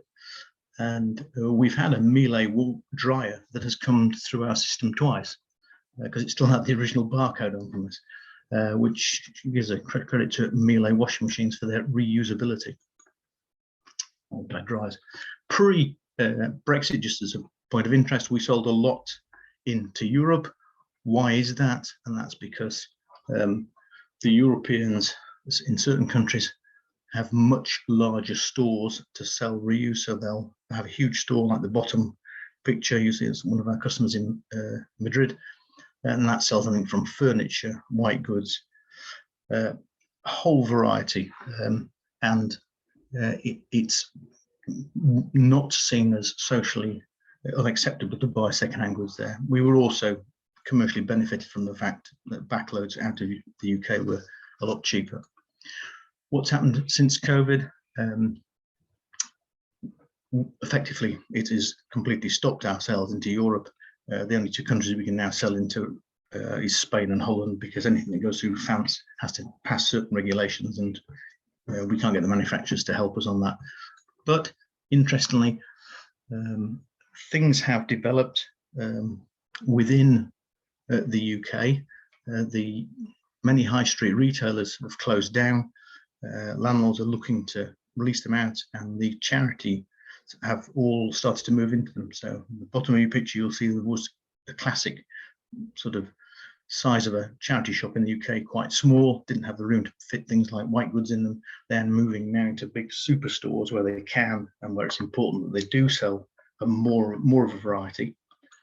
And we are unique in that we provide what's called a peace of mind guarantee, so that if you buy a washing machine, a cooker from Bernardo's at charity, for instance, if it doesn't work, then you don't ring the shop up, you ring us up. We try and fix it over the phone, get one of our technicians to talk to you. Sometimes it's as simple as they haven't set the timer on the cooker and therefore it won't work until you do that. If it isn't, that's not capable of doing that, we then send an engineer out to their home, and it's a bit like buying a brand new item. You get the full service in terms of if they'll fix it, and if they can't fix it, we'll replace it. And that makes buying reuse much more sensible for a lot of people. So what are the rules around commercial reuse? I think you've heard a lot about reuse earlier on, but commercially speaking, it has 4 major rules as far as we can see. The items need to be capable of being reused, obviously. They need to be in good cosmetic condition when they arrive at the reuse centre. It needs to meet the ratio of repair versus reuse price, and it needs to be obviously socially acceptable to buy the reuse if we've gone to all the effort of creating that reuse. I think, as Matthew was saying, design and build of EE is changing because of the new right to repair law. This will filter down to product, but it takes a long time. We're not normally seeing reused products coming to us are normally 4 to 6 years old. So it's a long while before we'll see these ones being this law coming to an effect. And certain manufacturers do make things that are unrepairable. I think you obviously heard about the Apple tech from Kiram, and we, for instance, have the large washing machine manufacturer who welds the main bearings in. If you've heard of a washing machine that starts jumping across the room, that's because the main bearing's gone it. If you weld the main bearing in, it can't be repaired, and it's one of the common faults. And so this built-in obsolescence must cease for reuse to take real hold. Items need to arrive, they need to be left in decent condition. If you think about looking at buying cars, a second-hand car, the make model age is relevant, and so it is with any reuse product. LDA TVs are very cosmetically damaging. It's not terribly surprising that 54% of all of our tech sales are laptops because they have that built-in protection.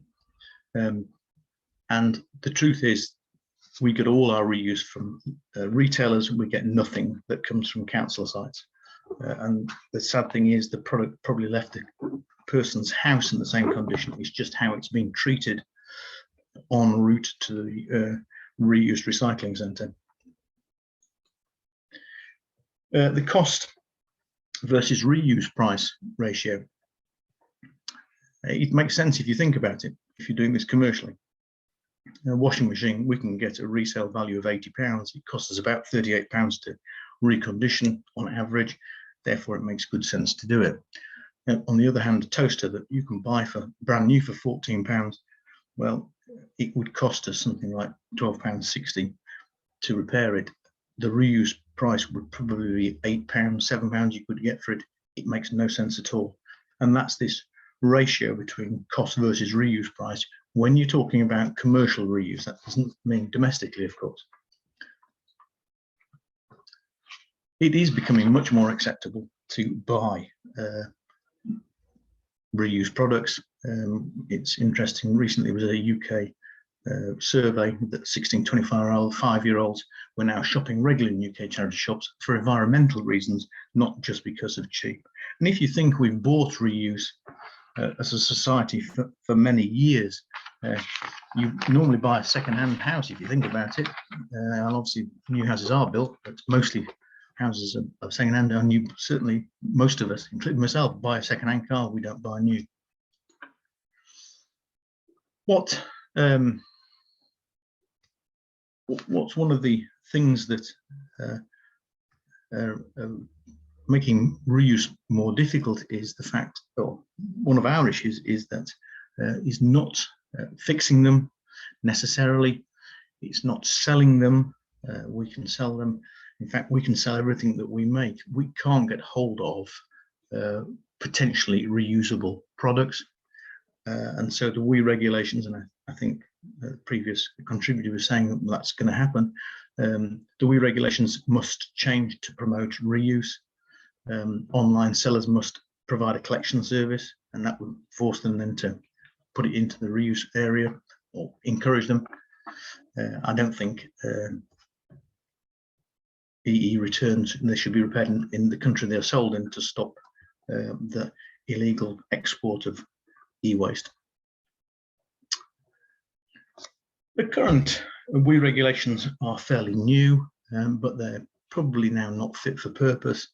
That shouldn't be a surprise to anybody. They need developing as we get better at it. We should improve our performance. But some of the things are, perhaps we should be giving a value to discarded electrical products. Council sites should be forced to ensure that their sites make sure that items can be reused first rather than just going to be recycled. And you saw the big pile of waste that we recycle on our SDA. But I think amongst all the issues that you must be seeing in terms of e-waste, the WE regulations are only 14 years old. Global warming, after all, has only been accepted as a fact by the vast majority of people, probably in the last 2 or 3 years.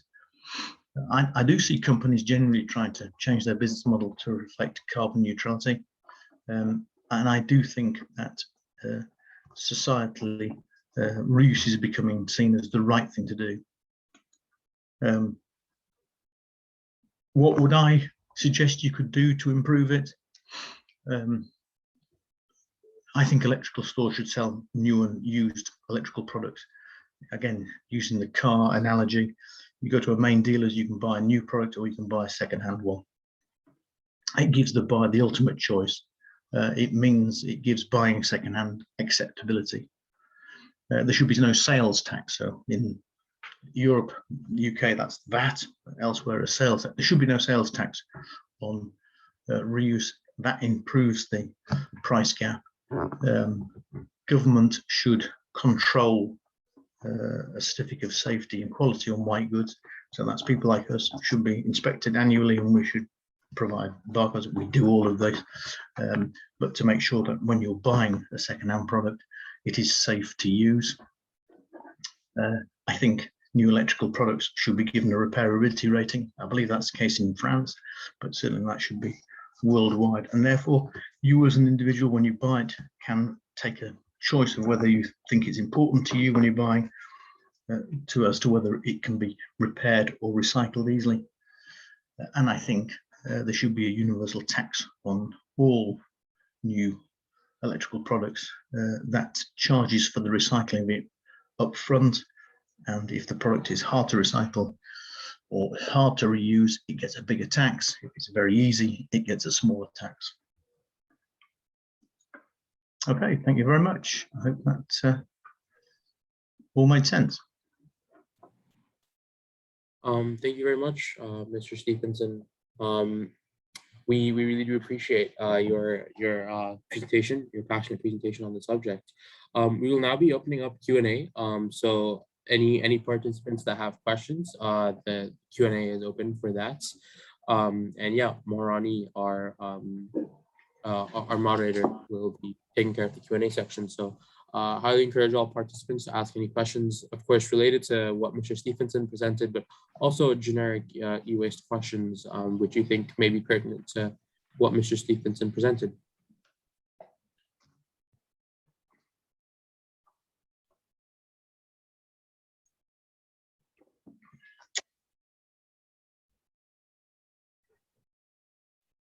Also, as you guys are thinking of your questions and typing them up in the Q&A, just a quick announcement. In addition to the Q&A that we're hosting right now, we will also be doing the open panel discussion after this.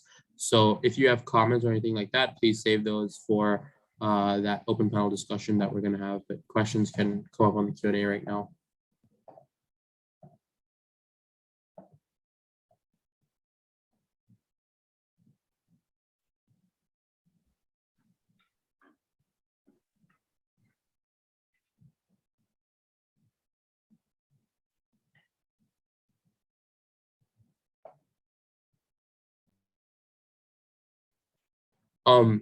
So seeing that there are not too many questions that there are, it seems like Mr. Stevens' presentation was very thorough. So I guess not too many specific questions that people have.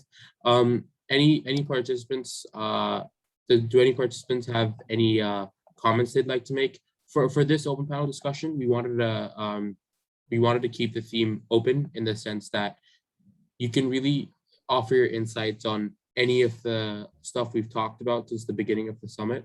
And yeah, you can raise your hand and our tech team can call on you if you'd like to speak.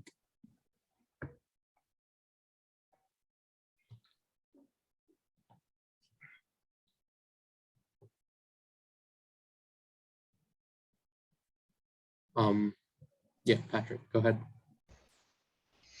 I just want to say that I find it very good that you guys integrate, recycling with reuse, because there's a lot of places that don't, and reuse is, as you talked about, just much more environmentally sound. And I think that our mindset around recycling needs to change along with our mindset around reuse, where it is oftentimes better to reuse as opposed to recycle.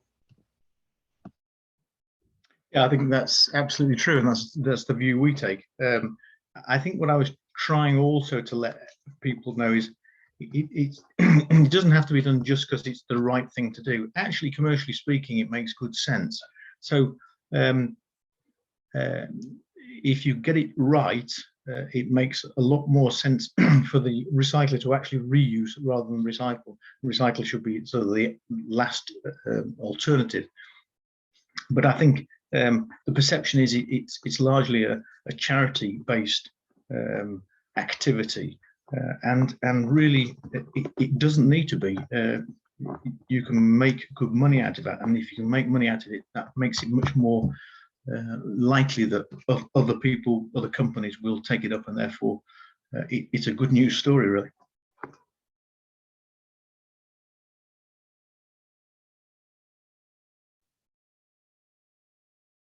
Yeah, Bossel, go ahead.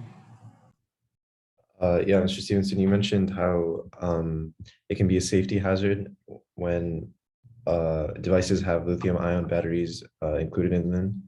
And even yesterday, our last speaker also mentioned how lithium-ion batteries can cause fires in like recycling facilities. And it's really like an unethical design choice to have lithium-ion batteries that are unremovable from the device. So what sort of like safety protocols do you have in your facilities, or what can be done to make that design choice less common and less popular? I think that's a great point, because long before it arrives with us, it's a safety hazard. So, when you throw it into the skip, it can cause a fire, or when it gets put into a reuse lorry, it can cause fire. Yes, they cause us huge problems. We have to manually, because it's the only way to do it, extract them. That's great for power tools because they just clip out. But you're right, if they're designed with them actually integrated within the item, and the only way you can get at it is by mechanically separating it. As soon as you do that, you risk a fire. I think the truth is probably we're not going to get away from using lithium-ion batteries for a good while. And of course, they're already in the supply chains. They're already coming towards us 2-3 years' time. I think what probably ought to be done is that when people dispose of them, if they're battery operated, and they'll know that because they have to recharge it, then there should be a separate collection point for any item that's battery operated, and then leave it to the recyclers. We'll sort that out once we know that's what it is. The problem comes when it's mixed in with everything else, and we're doing colossal amounts. It's not 2 or 3 things, it's thousands of tons. So it's the separation that will be probably the safest solution for now. I had a quick question about, I guess, comment and then follow-up question about how e-waste reuse / recycling can be made more profitable for corporations, since that's a huge, I guess they're a huge party in this entire cycle of, getting people to reuse e-waste. Of course, reusing, say, for example, a phone would be unprofitable for a company like Apple. Or Samsung, people that produce new phones each year, and they would probably prefer recycling over reuse, because they can harness, materials from products that people are giving into recycle. So, based on that kind of understanding, how do you think we can make reuse more profitable for those kind of corporations? And if not necessarily profitable, how can we at least have their interests not so badly affected? I think that you need to make it worthwhile for the recycler stroke reuser to reuse. If, for instance, take the phone example, if there was more value given to making it reuse than for recycling it within the regulations, and that would be ultimately paid by the producer, so the Samsungs and the Apples. So if they had to pay more towards that, that might encourage them to make things more reusable. So if it was unreusable, then they'd have to pay a much higher price to be allowed to sell those objects. That would encourage them to make them reusable rather than not reusable. But on the larger objects like washing machines, I've said for a long time to the manufacturers, as in cars, if you want to have a Mercedes, for instance, you probably buy a second-hand one. If you really, really like it and you come into sufficient money, you'll probably end up buying a brand new one. So you get some brand loyalty. It's the same as if you like the Bosch washing machine. Yeah, you might buy one of our reuse ones, but later on you might decide that you can afford a brand new one and you buy a Bosch because you found it so reliable. So there is some credibility to be gained by manufacturers by allowing reuse, because you get a brand loyalty, you get used to how the Bosch works, and therefore you want to buy a new Bosch, for instance. Makes sense. Yeah, I think that's a very valuable insight. Thank you very much for sharing. We're opening up the open panel discussion one last time for participants. If there's anyone that would like to offer their insights, they can raise their hand. And also Q&A is open for another couple of minutes.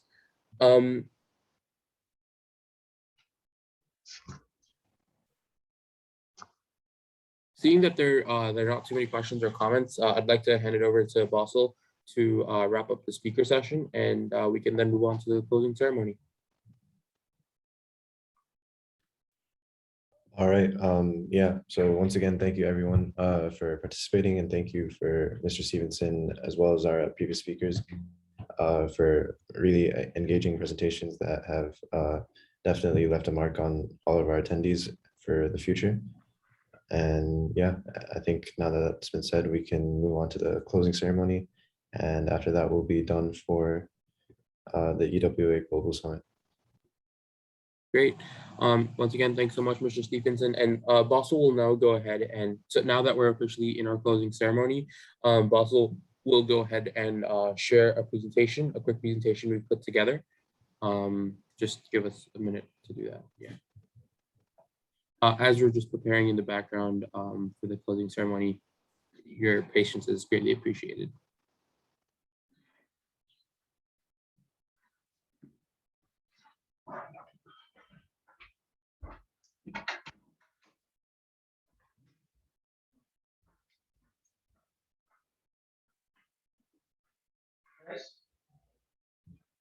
These eggs here, Clarence Court,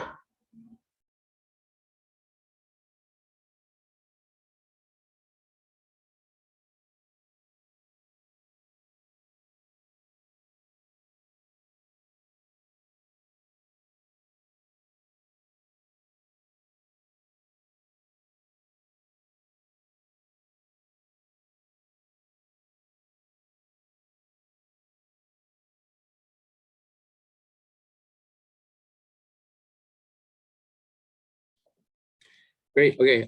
So we're prepared to begin our opening ceremony now, our closing ceremony now. The EWA Global Summit 2021. This was our first international conference as the U.S. Alliance. Before we officially begin the closing ceremony, well, the next slide. We'd like to hop onto a Google Meet to take a group picture really quickly. So what I'll be doing now is I'll be posting a Google Meets link into the chat. And then all of you can stay on this Zoom Meet. You don't have to leave the Zoom Meet so you can attend the rest of the closing ceremony. But all of us will be hopping onto that Google Meet. And that way we can all have our cameras on and take a quick picture together. So I'll be posting a link for that in the chat right now.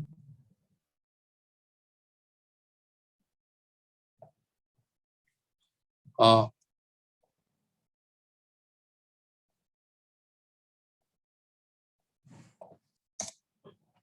of you should be able to join. So we can all turn our cameras off over here and just join that Google Meet.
Just a quick clarification.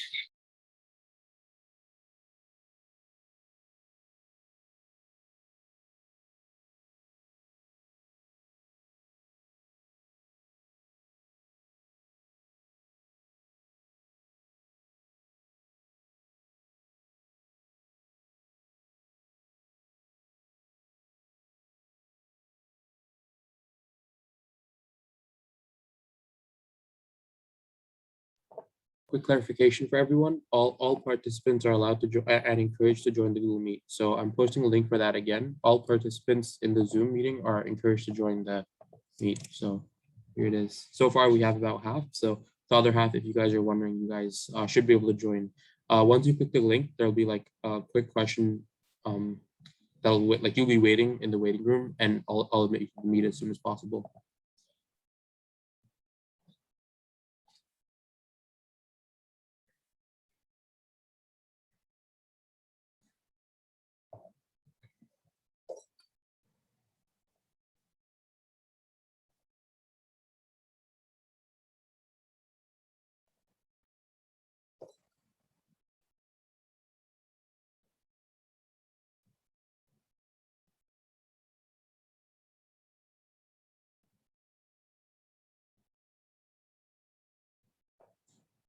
You're able to see, I think right now about 24 people, right?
Hey everyone. Okay, awesome.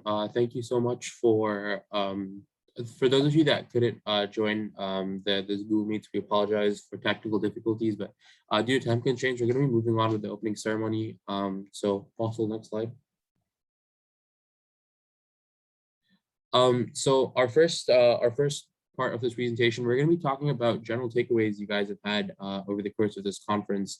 And so we're going to enable the chat for all our participants now. And so everyone should be able to put in stuff in the chat. Our main question is, what have you learned over the past 2 days, specifically related to the e-waste crisis, but also related to environmental conservation as a generic topic, and the different approaches to environmental conservation. In this conference, we explored 4 primary ones: academic research, organizational work, activism, and organizational work, academic research, activism, and policymaking. And we had speakers from a diverse array of organizations from around the world join us. And we had participants from over 10 different countries. So really a diverse demographic that we served. But yeah, the chat is open now for all of you. And if you guys, throughout the closing ceremony, if you guys want to summarize what you've learned, that would be great. And it would be awesome, because that was our main goal with this conference, to raise awareness about the e-waste crisis as it is at this moment. So also next slide. Yeah, we're just gonna give a couple of minutes for you guys over here to type into the chat.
Great, yeah, so the chat is open for everyone, and we have some awesome messages that are coming in, so definitely feel free to keep on putting things into the chat. So we'll be moving on to some more information about the e-waste lines and how you can get involved. So of course, we are an international organization, as we mentioned in our early opening ceremony. We were founded in 2018, and we've grown globally as of now. A lot of you asked questions about how you can join our work or how you can help combat the e-waste crisis. So the next few slides, we're going to be covering that. So off to one of my fellow execs to speak about establishing international chapters.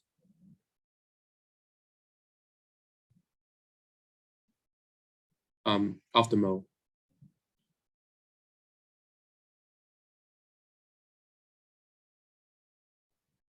I think Mo is facing some technical difficulties, so apologize for that. I can take over this slide. One of the main ways you can get involved with the work that the e-waste Alliance is doing is by establishing an international chapter in your community, if it doesn't already have one. You can visit our website, the ewastealliance.org, to learn more about how and where we have chapters. specifically. And so if you see that there is no EWA chapter in your specific community, we definitely encourage you guys to form one. You can learn more on our website about how you can form your international chapter, but you can also reach out to us via our social media platforms, specifically Instagram and our Gmail, which can also be found, both of which can be found on our website. Off to one of my fellow execs to talk about the next way to get involved.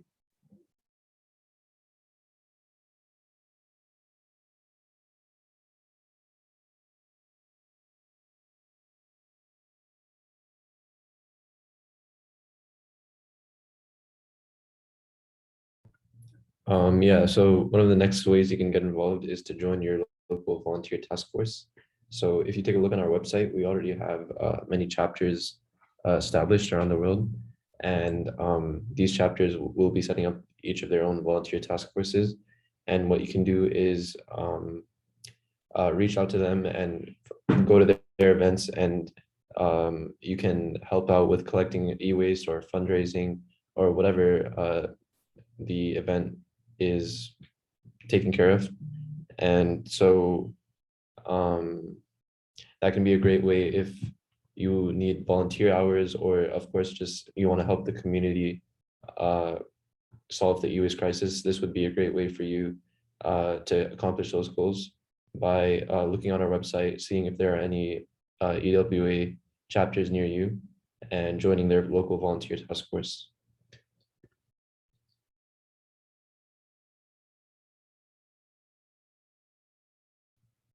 And so yet another way you can get involved is by raising awareness within your school and community.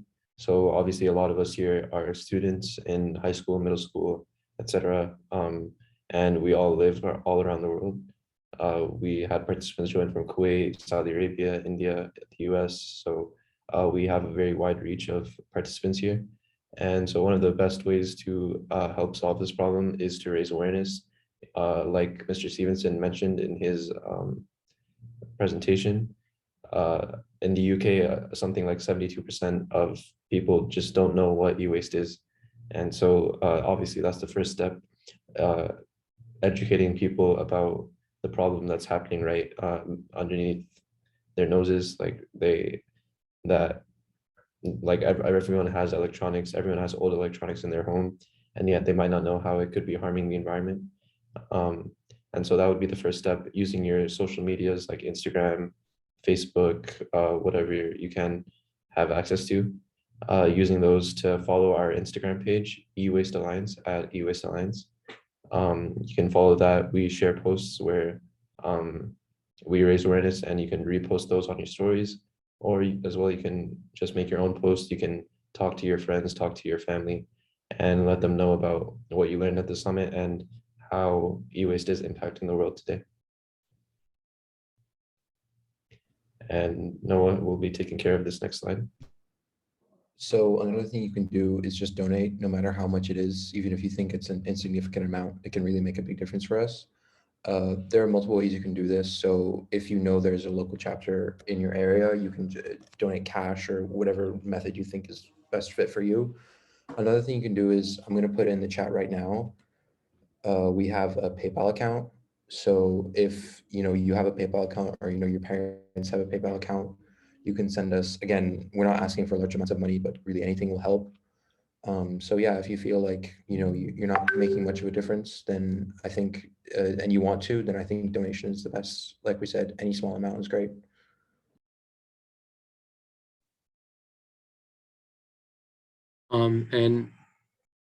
And lastly, you can also participate in future Global e-waste Alliance events like this.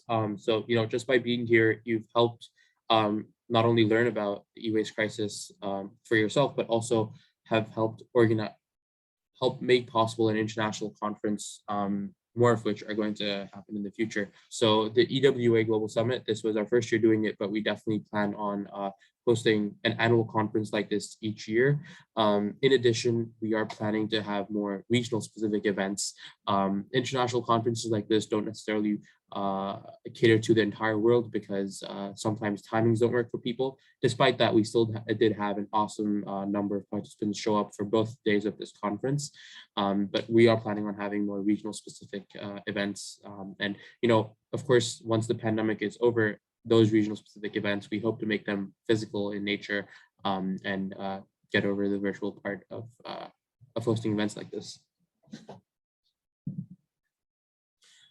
So now we're going to be putting out a quick poll on Zoom, so you guys should be able to access that. Yeah, our tech team will be putting that up really quick.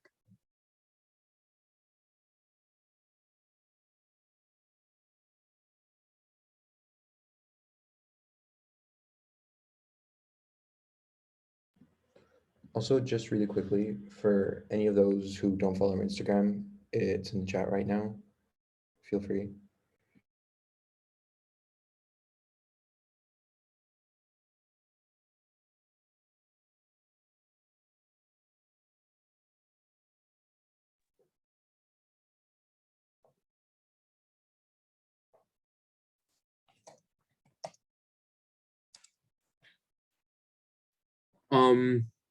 Okay, so our main poll discussion, there seems to be some technical difficulties in putting up the poll right now, but we would love to hear your responses.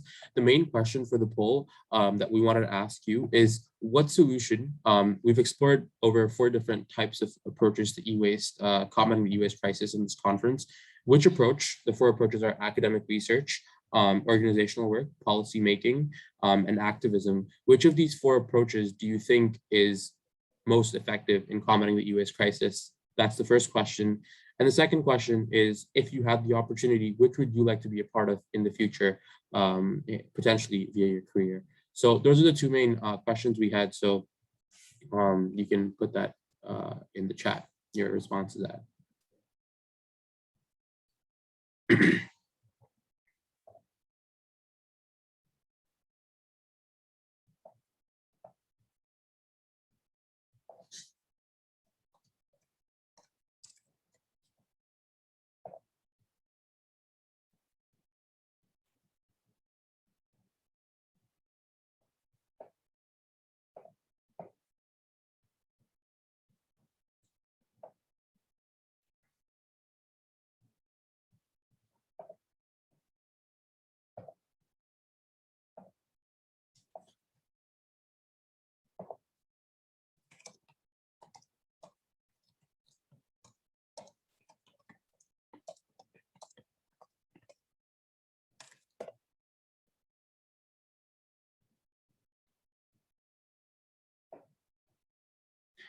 Yeah, so we're seeing a lot of responses in the chat, definitely all very valid points. And moving on to our next slide, I'd like to hand it over to Amina to thank our panelists.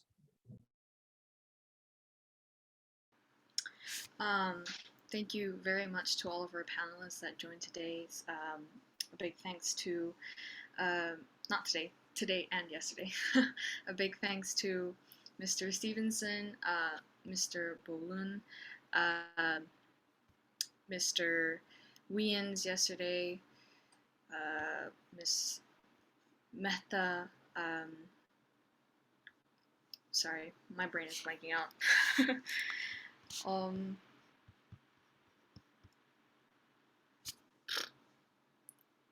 I'm sorry, Aryan, can you remind me?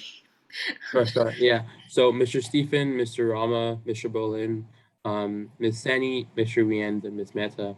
A great thank you to all of these speakers.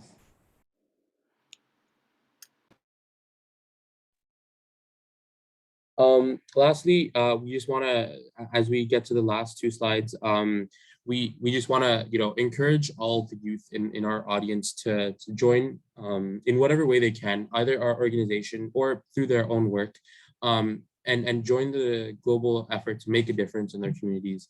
Of course, we are a very specific environmental organization in the sense that we're combating the e-waste crisis. And the e-waste crisis is something that hasn't received much attention. And to be honest, unfortunately, not a lot of youth is interested in the e-waste crisis, specifically in terms of environmental conservation. But that's where we feel like our organization plays a very important role in working, because we combat a problem that not too many other organizations are working against, at least at the youth level. But that's what we hope to change through conferences like this.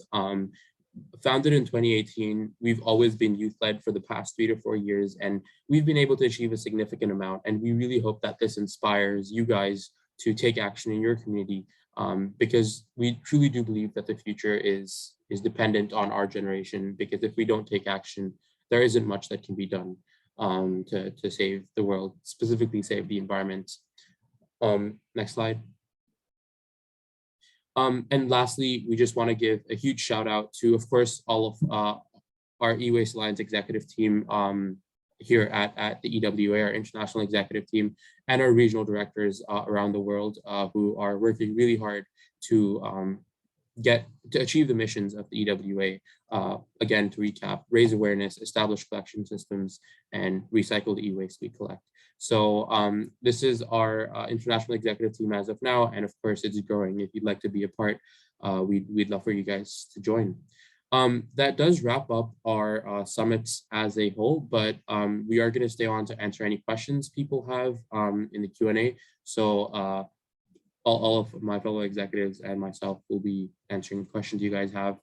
These can be really questions about anything. We don't have a specific parameter. So any questions you guys have, you can put them in the Q&A. If you guys would like, you're also free to leave now. Some quick housekeeping things. So if you guys would like participation certificate, if you guys would like to know, participation certificates will be emailed out very soon. And so those will be self-fill in PDFs, so they'll be emailed out very soon. And any moderators that helped out will be getting information about how to get approved NHS and CAS hours. So also participants that would like to use attendance in this conference as CAS hours, you can use those participation certificates we'll be mailing out. Those should be mailed out within the next week.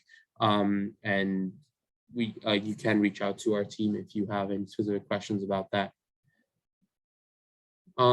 So that wraps up our conference. Thank you to all the participants for coming. And you guys are free to leave if you'd like. My team and I will stay back for a couple minutes to answer any questions anyone may have. And if you'd like to speak with us directly, you can also raise your hand and we can have you join.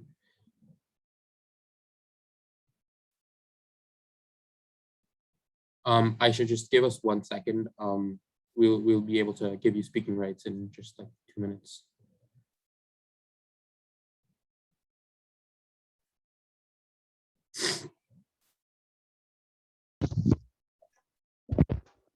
Sorry, I just want to ask a quick question that for yesterday's meeting, I left earlier because I was kind of sick from yesterday, but does that mean I'm still in the meeting for both days? Like, did you still present me? Yeah, you will still be counted as an attendee for both days. Thank you so much for coming to the EWA Global Summit. Yeah, I also want to ask if this club is also a way to enter the NHS thing. We actually do have an executive from NHS. Oh, wait, okay, we don't. Do we have an executive on the team from NHS? No, we don't. Okay, never mind. Yeah. So if you're talking about NHS specifically at DHS, or sorry, at ASD, then no, we are not related to NHS in any way. However, if you'd like to learn more about it, you can reach out to, yeah, we have a former executive, sorry, correction. So Mohammed Al-Adin, do you want to explain, can you unmute yourself now? Do you want to explain how NHS works? Yeah, so essentially, what we've done is Aryan actually presented the E-Waste Alliance to NHS last year, and we officially got it approved as a method of getting service hours. And so since then, we have been working with NHS closely to give as many opportunities for the students of NHS to obtain the service hours that they need. And we do a lot of this. We have a lot of events.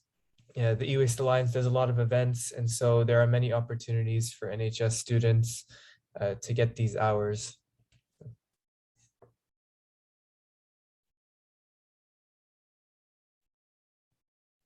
Yeah, hopefully that answers your question, Aisha. Yeah, let us know if you have any other questions. But Fatima, would you like to say anything? No, it's okay. I'm just concerned. Yeah. So will you get the certificates online or in school? Yeah, you'll get them via email. Oh, okay. Yeah, and please, so unfortunately, a lot of EWA Select emails have been going directly to spam for some institutions. So just keep on the lookout and like maybe periodically check your spam over the next week just to make sure there are no emails there. Oh, okay. Yeah, I think that's all I have. I don't have any more questions. Yeah. Great, thank you very much for attending. Fatima? Okay, bye. Yeah, have a good day. Goodbye. You too, have a great day.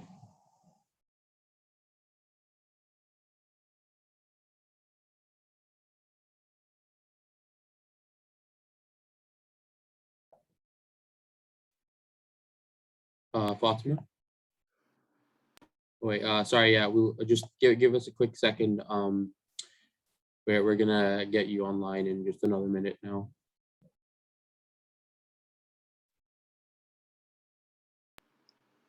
Aryan, I think you have host rights, so you can probably do it. Oh, do I have host rights? Yeah, you have host rights. Oh, okay, sorry, I didn't notice. I just wanted to say thank you so much on your efforts with us, and I was elated to join the summit, and I'm really glad that you guys gave us a new idea about this. I also loved how you raised awareness about this e-waste alliance, and I'm really happy that there are people who care. So thank you so much about this, and I'm really, really grateful. I don't have anything else to say, but thank you. Great, yeah, thank you very much for attending, and we appreciate your kind words. Hopefully you were able to get something out of this conference, and thank you so much for attending. It definitely influenced me. Thank you. Thank you.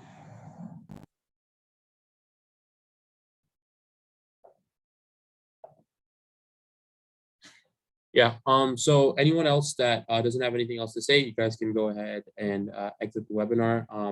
Our YouTube recording will be available online shortly. So if you would like to watch, information will be available there. Once again, thank you everyone for attending, and we'll be waiting for maybe just another minute, but if there are no other questions, let me just check the Q&A. Yeah, so Toka Koder, yes, you will still receive a participation certificate, that's all right. And yeah, we'll just probably wait another minute and then we'll go ahead and end this webinar.